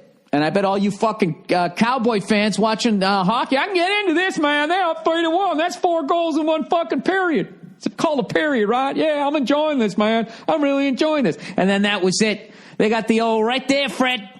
Right there, Fred. From fucking the Bruins. Little cold lotion for you fucking Cowboys. Bruins went on and scored 6 unanswered goals. Brad Marchand, however the fuck you're supposed to pronounce it. They switched it halfway through. scored goal number 29 and 30. I thought he had 29 goals the other day, but he scored 29 and 30. So he's never scored 30 goals. That's good, man. We haven't had like a big goal scorer in a long fucking time. I'm hoping he scores 50. Obviously, he's not. I don't think he's going to make it to there, but he could get 40. I'm trying to think the last time. Who was the last Bruin to score 40 goals? Since I've been getting the, I'm going to look that up right now. My only guess that I could make would be Cam Neely, because there was like a 5-year period I barely watched a Bruins game because I barely watched any sports because I was sleeping on a futon and I was rapidly approaching my mid-30s and I had to get some shit going in my career here. All right. Last Bruin to score 40 goals. You know something? It just came up before I even typed it out. Is this fucking thing listening to me now? These things are so creepy. All right, who was the last Bruin to score 40 goals in a season? I'm going to say Cam Neely. That's the last one I remember.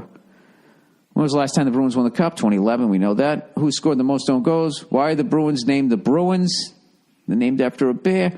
Oh, fuck you. They don't even... sorry about the audio there. They don't even have the fucking... Jerome McGillna, the next 40, no. List of players with 50 goals, Boston Bruins. Yeah, it's not even here. All right, some fucking NHL nerd.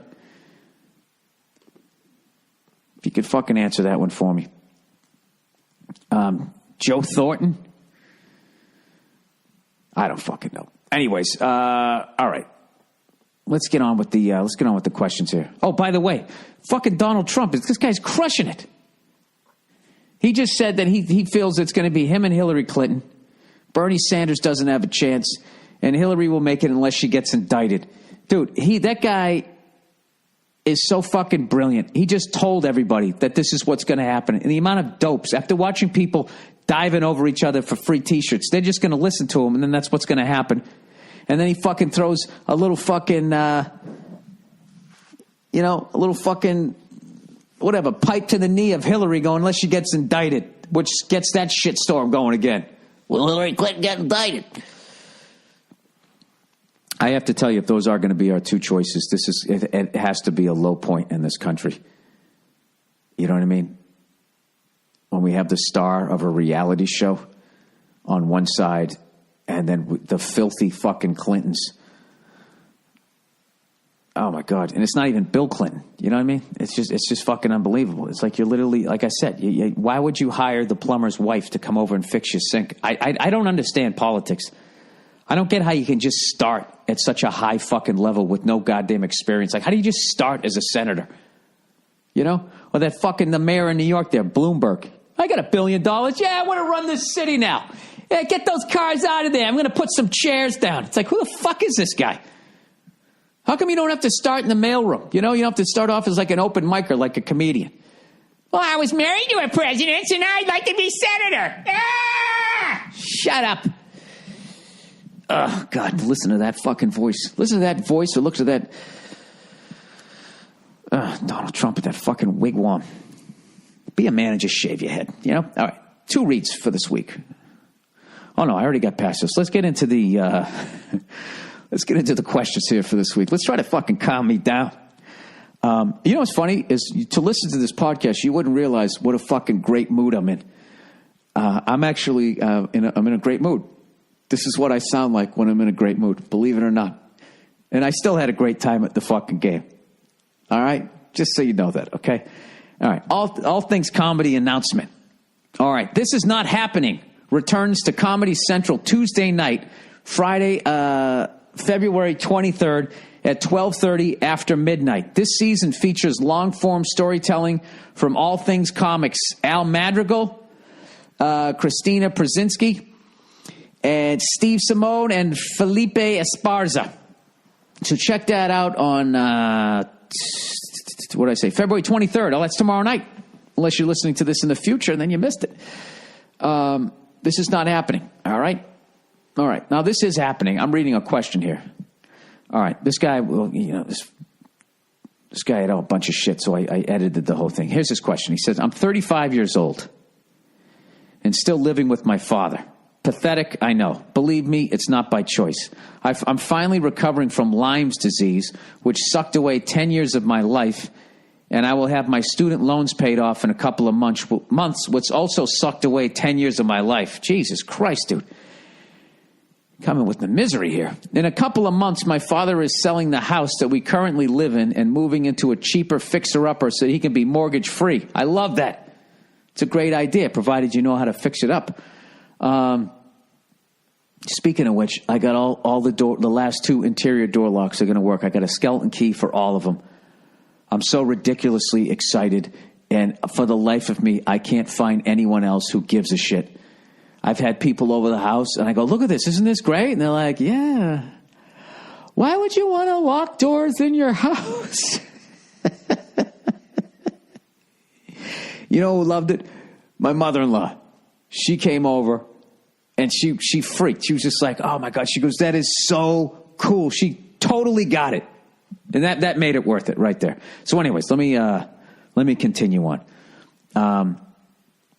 He goes, so anyways, I paid off his student loans. He goes, here's the choice I have to make. I can either live with my dad even longer than I already have and be rent-free in this fixer-upper so that I can save up money and get my own place, or I can rent a shitty apartment and burn $1,000 a month, which would clearly be better spent on a new house.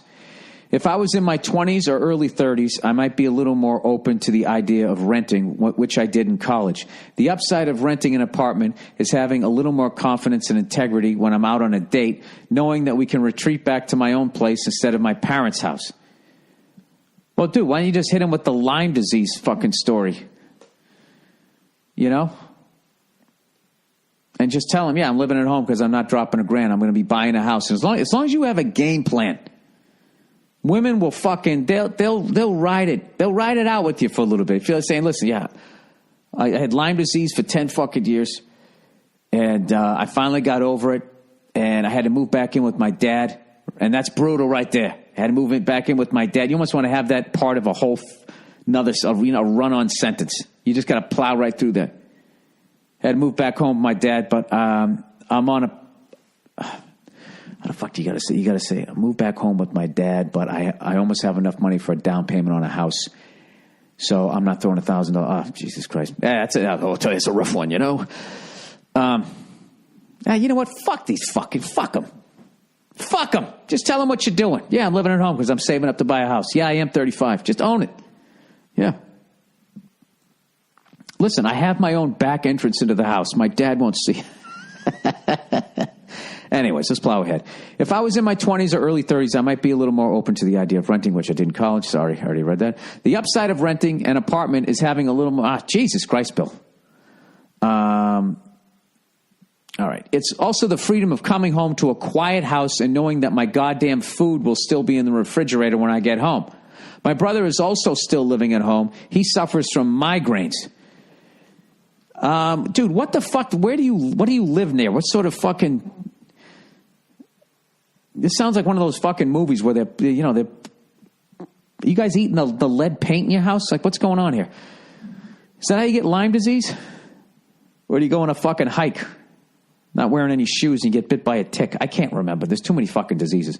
Anyways, he goes, so should I get on with my life and start pissing money away on rent, or should I stick it out a little longer and continue to live with father so I can get my own fixer-upper? Love the podcast. Thanks, and go fuck yourself in the A with a D. JK. All right. I would, look, if you just have to stick it out a little longer, who gives a fuck at this point? You already did 10 years. You know, if you can get yourself in a situation where you can actually own the place where you're living, well, no, I shouldn't say that. You're basically, you instead of having a landlord, the bank's your landlord. You have a mortgage. And people say, do you rent or do you own? I own a house. We bought a house. Oh, yeah? Outright? No, we're making mortgage payments. All right, then you don't own it. Somebody owns you. Right? That's what happened. You used to be be in a situation where somebody owned you month to month. But at any point, you could just take off. You could leave the plantation. Okay? Now you just signed up for 30 years with somebody fucking putting it in you. every fucking month. So what I would say is I would stick it out a little bit longer with my dad, and I would buy a house where, you know, it's not one of those deals where you can just make the mortgage payment. You got to get into a situation where not only you're making the mortgage payment, but you can throw something at the principal. You know? You got to beat the fuck out of that, and you got to beat the fuck out of it quick because they front-end load all the interest, which to this day, I don't know why it's legal. Oh, yeah, that's right. That's right. The president only makes $400,000 a year. That's right. That's right. Yeah.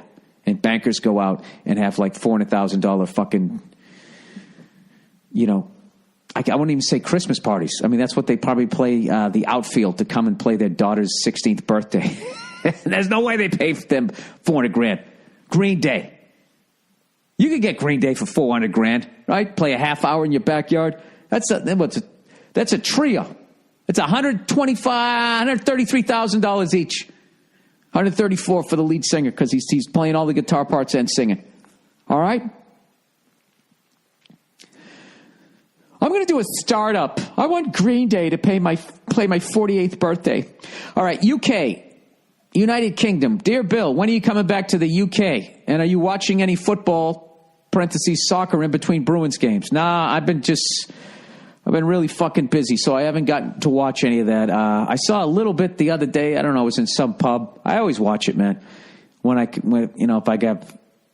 If I stumble upon it, I will watch it. But I'm hoping to do a European tour towards the end of the summer, maybe like in August. It'd be really interesting to go through Scandinavia, you know, when the sun's not going down at 3 in the afternoon, which, to be honest with you, I actually think is pretty fucking cool. You know? I got to admit, when I went to Iceland in December, that's the fucking time to go. Don't go in the summertime when every jerk off is there. You go in the summertime when nobody wants to go. And then you go to that Blue Lagoon fucking spa. That's naturally heated by the fucking volcanoes or whatever the fuck it is. It's incredible. It's fucking incredible. One of the coolest places I've ever been to. But yeah, I'm definitely going to be coming back, doing a big stand-up tour, and I'm going to be adding some Eastern European countries. And I'm really excited about that. A buddy of mine just went to Germany, was saying what a great time they had, and he was actually in a bar and met somebody that knew what my stuff was or something, do some of my stand-up jokes or something. So I'm mostly German. So I would be excited to go back to the motherland there. Speaking of which, I actually watched this documentary. My wife, Tate, was talking the charisma of Adolf Hitler on PBS. And it was this fascinating thing how they talked about just what is charisma, you know, and they had this whole thing where saying how, like, Hitler had just no functioning relationships with anybody one-on-one, but he just crushed it in front of a crowd, and how he would make them wait and all of that shit. It was fucking hilarious. Like, he's waiting to start his speech. Everyone's cheering, and he's just standing there until they're dead silent, you know?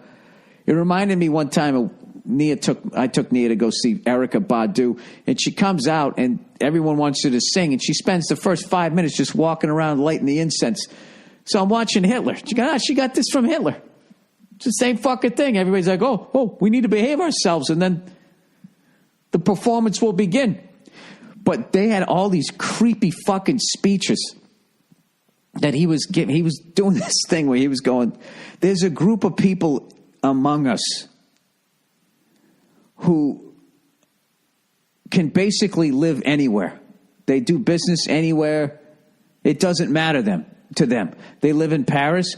Next month they'll live in fucking Vienna. Then they'll live here and blah, blah, blah, blah, blah. With no ties to their homeland. He just keeps spoon feeding them. You know, he won't come out and say it. This group of people, because they have no attachment to Germany. You know, but blah, blah, blah, blah. And then finally somebody in the crowd goes, Jews! Yelled out Jews. And Hitler never addressed it and then just kept going. It was, you have to see this. It is the creepiest, absolutely creepiest fucking thing I've ever seen in my life. And then, but I would be lying to you if I didn't tell you that I learned some things as far as performance in front of a crowd. I mean, you got to give it up. The guy was a beast. I don't even remotely agree with the guy's message, but Jesus Christ. The guy's going out in front of a crowd, you know, a Kevin Hart-sized fucking crowd, and doesn't say a fucking word. It was the exact opposite of the Clippers game. Make some noise, right? Jesus Christ. Hitler's got to come back and start running the NBA. There, I said it. If he can just get past the fact that 99% of the players are African American, I think he could do some great things for the league. I think he'd quiet it down. All right, sorry. Anyways, so I will be going to Eastern Europe. That's what I was trying to say. Or Europe in general. The UK. There we go. All right. Apple fives the FBI. Dear Big Brother Billy, what are your thoughts on the battle between Apple and the FBI regarding hacking into the phones of the San Bernardino terrorists? Also, does the fact that the FBI has the phones for 2 months and can't get into them put a dent into any government overreach conspiracy theories? Now, he says the situation with Apple is FBI wants Apple to create an operating system that would allow for them to hack encryption on the phone. They would upload the system to the terrorist phone to allow them to unlock it. However, they would upload this system to the terrorist's phone to allow them to unlock it. However, if Apple does this, the operating system can be used by the FBI and others to totally compromise any security on any iPhone in the future. The solution's simple. It's just bring the phones to us and we'll hack into it. And whatever information you need on the phones, we'll do that for you. Yeah, once again, because of these terrorist cunts, what you're going to do is you're going to allow all the, these fucking lunatics at the top to take even more power and privacy away from you. And I could just... simplest way to tell you this is just like, the amount of people out there that can actually handle power it's very rare. I mean, look in my business, okay? You see what happens, Everybody's down to earth, everybody's cool, and all of a sudden you get your own sitcom, and next thing you know, you're banning people from the set, you're tipping shit over, and nobody's saying shit because you're making all this fucking money. You don't handle it well, right? Being like in the top levels of government and security, it's the same fucking thing. I don't think they handle it well. I think it's way too much freedom. And I'm sick of people saying shit like, well, hey, man, if you're not doing anything, then what are you worried about? I'm worried about the fact that, well, human beings, dude, we're awful. We're fucking terrible people. We're terrible with the amount of access that we have now. You don't need to give people more access. And I don't feel like, they keep just hiding behind this whole fucking thing of like, well, we're just going to use it for the bad people. It's like, yeah, but you get to decide who the fuck's bad. That Snowden guy, he had to walk away. What they were building was like the fucking Batman movie. They spy on their own fucking people. They're lunatics.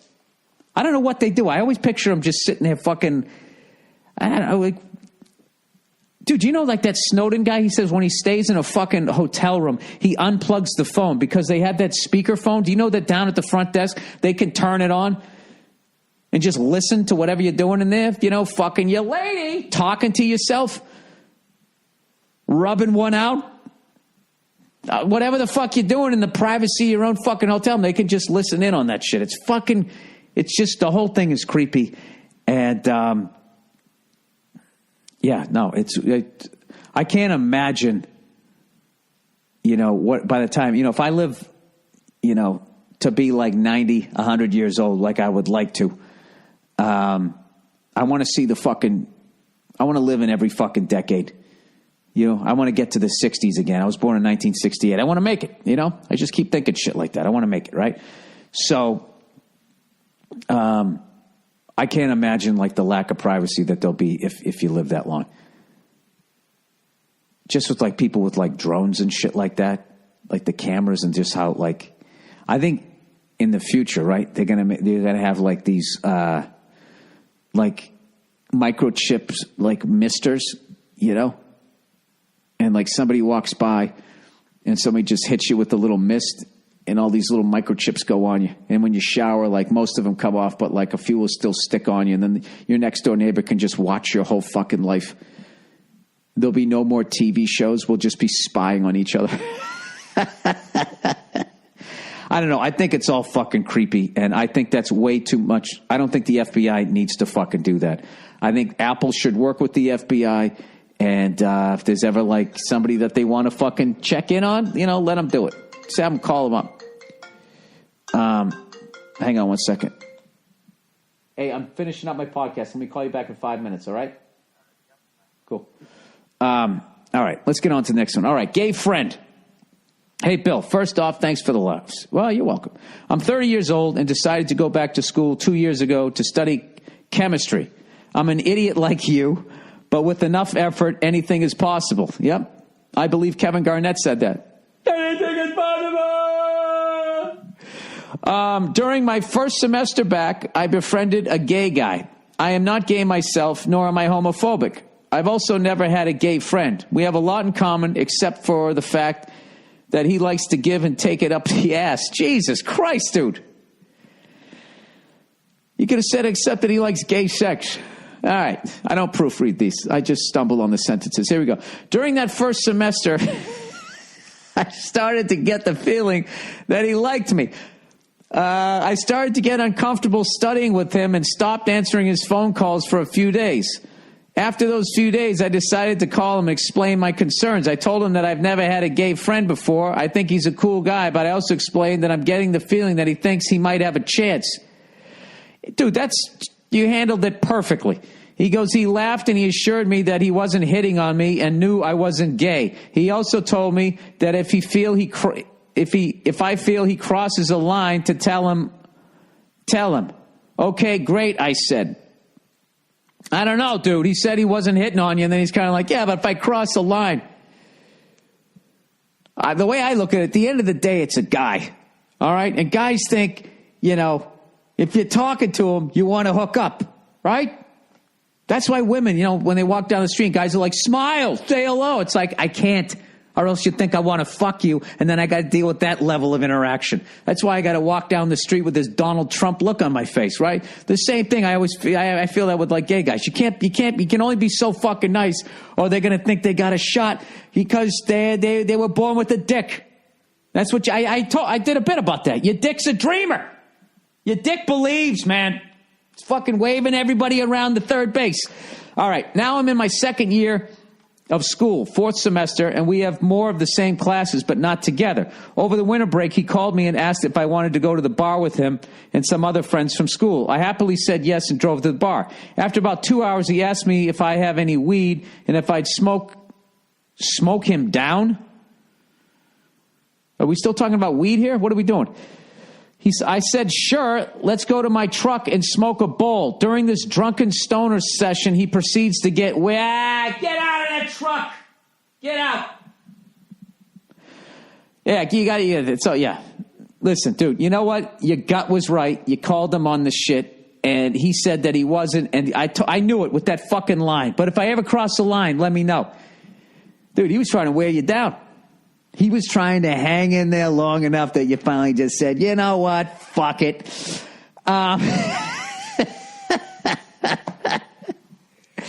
So basically, okay, he proceeds to get worse. He goes, basically telling me that he knows I'm not gay, but I'm the kind of guy he likes, and I'm one of his best friends, and now his life sucks because he's gay. I just started laughing and saying, what the fuck?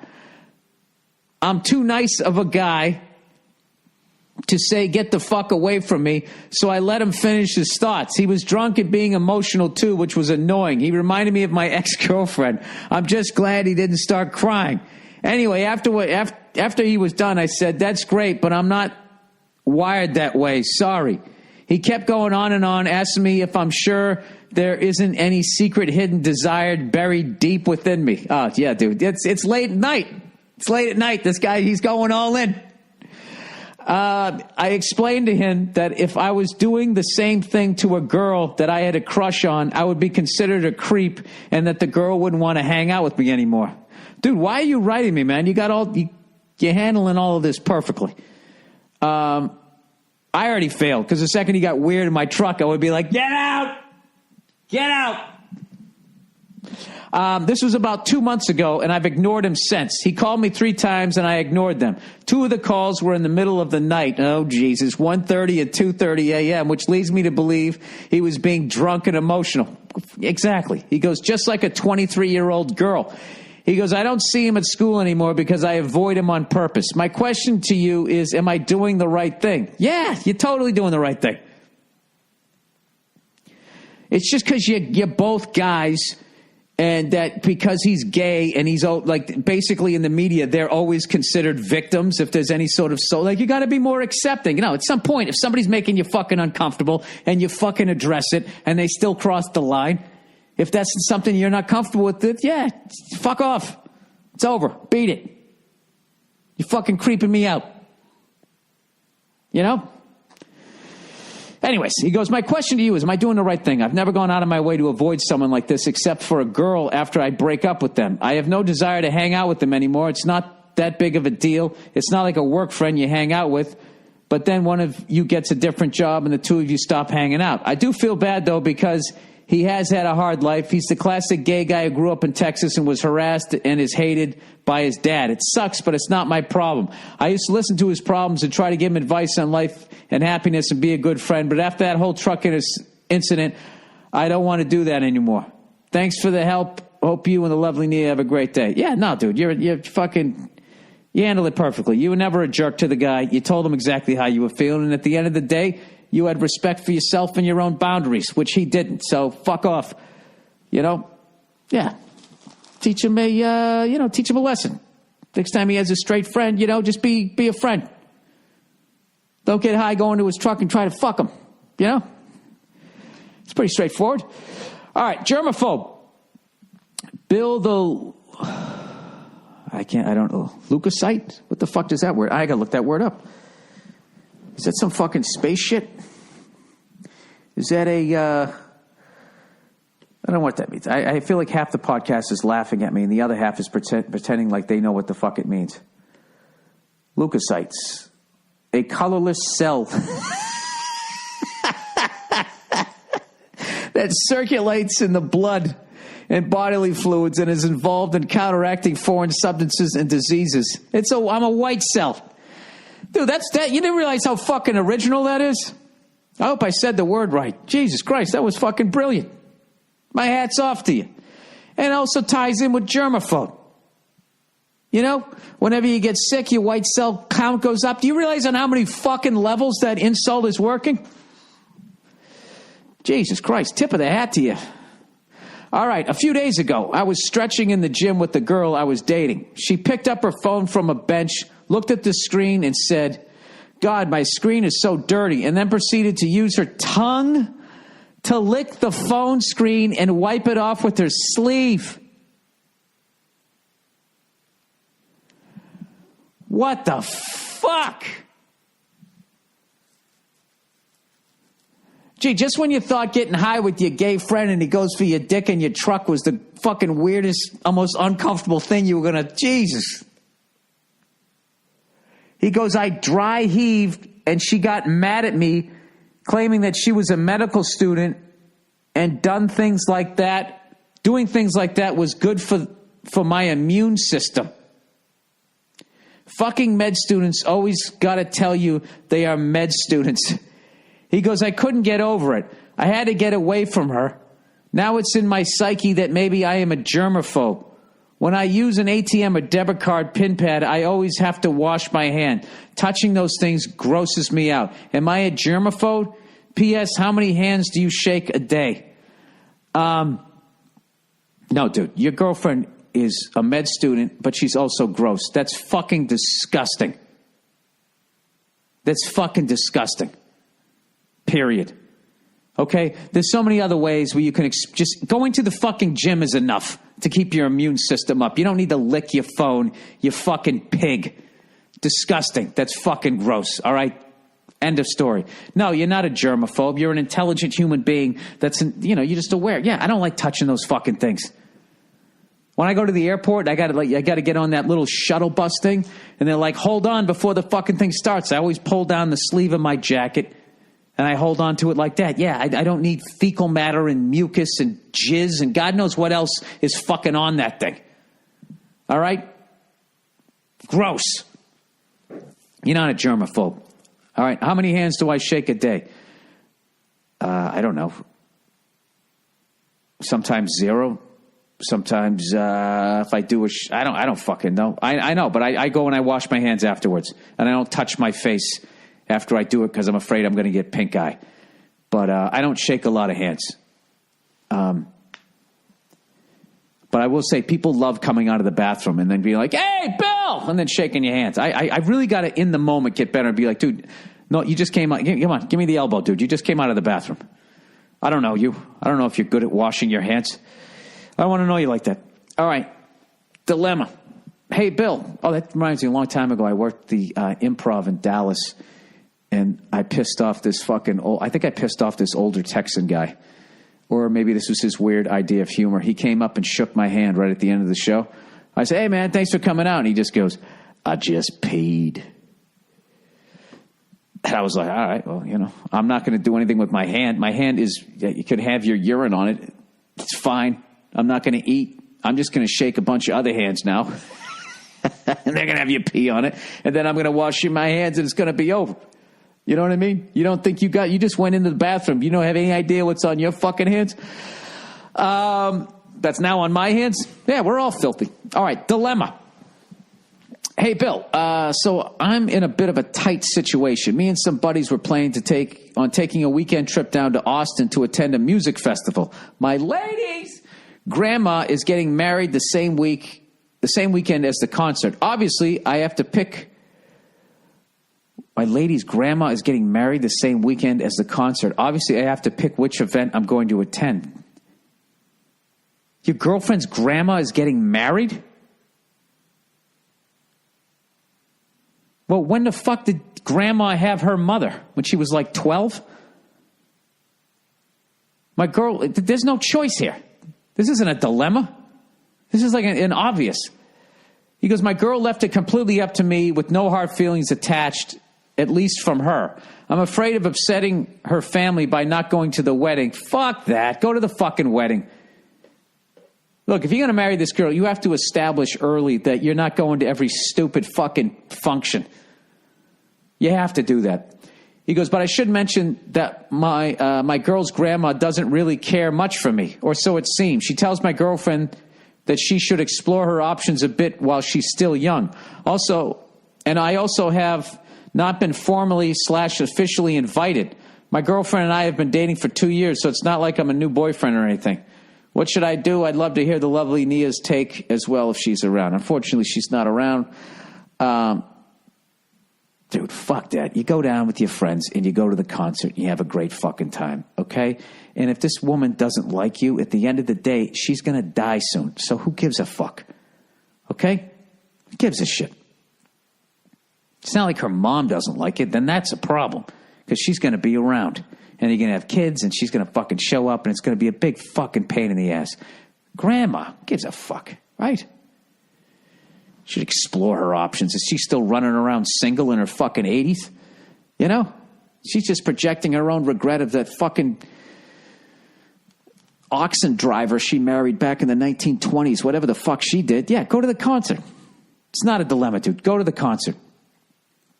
Just tell your girlfriend, say, you know what, I decided I'm going to go to the concert, have a good time at the wedding, and just fucking leave it at that. And if she gives you a rough time about it, don't bring up the fact that her grandma doesn't like you and blah, blah, blah, because then she's going to try and fix it. No, you guys just need to spend more time together. Just tell her I would rather go to the concert.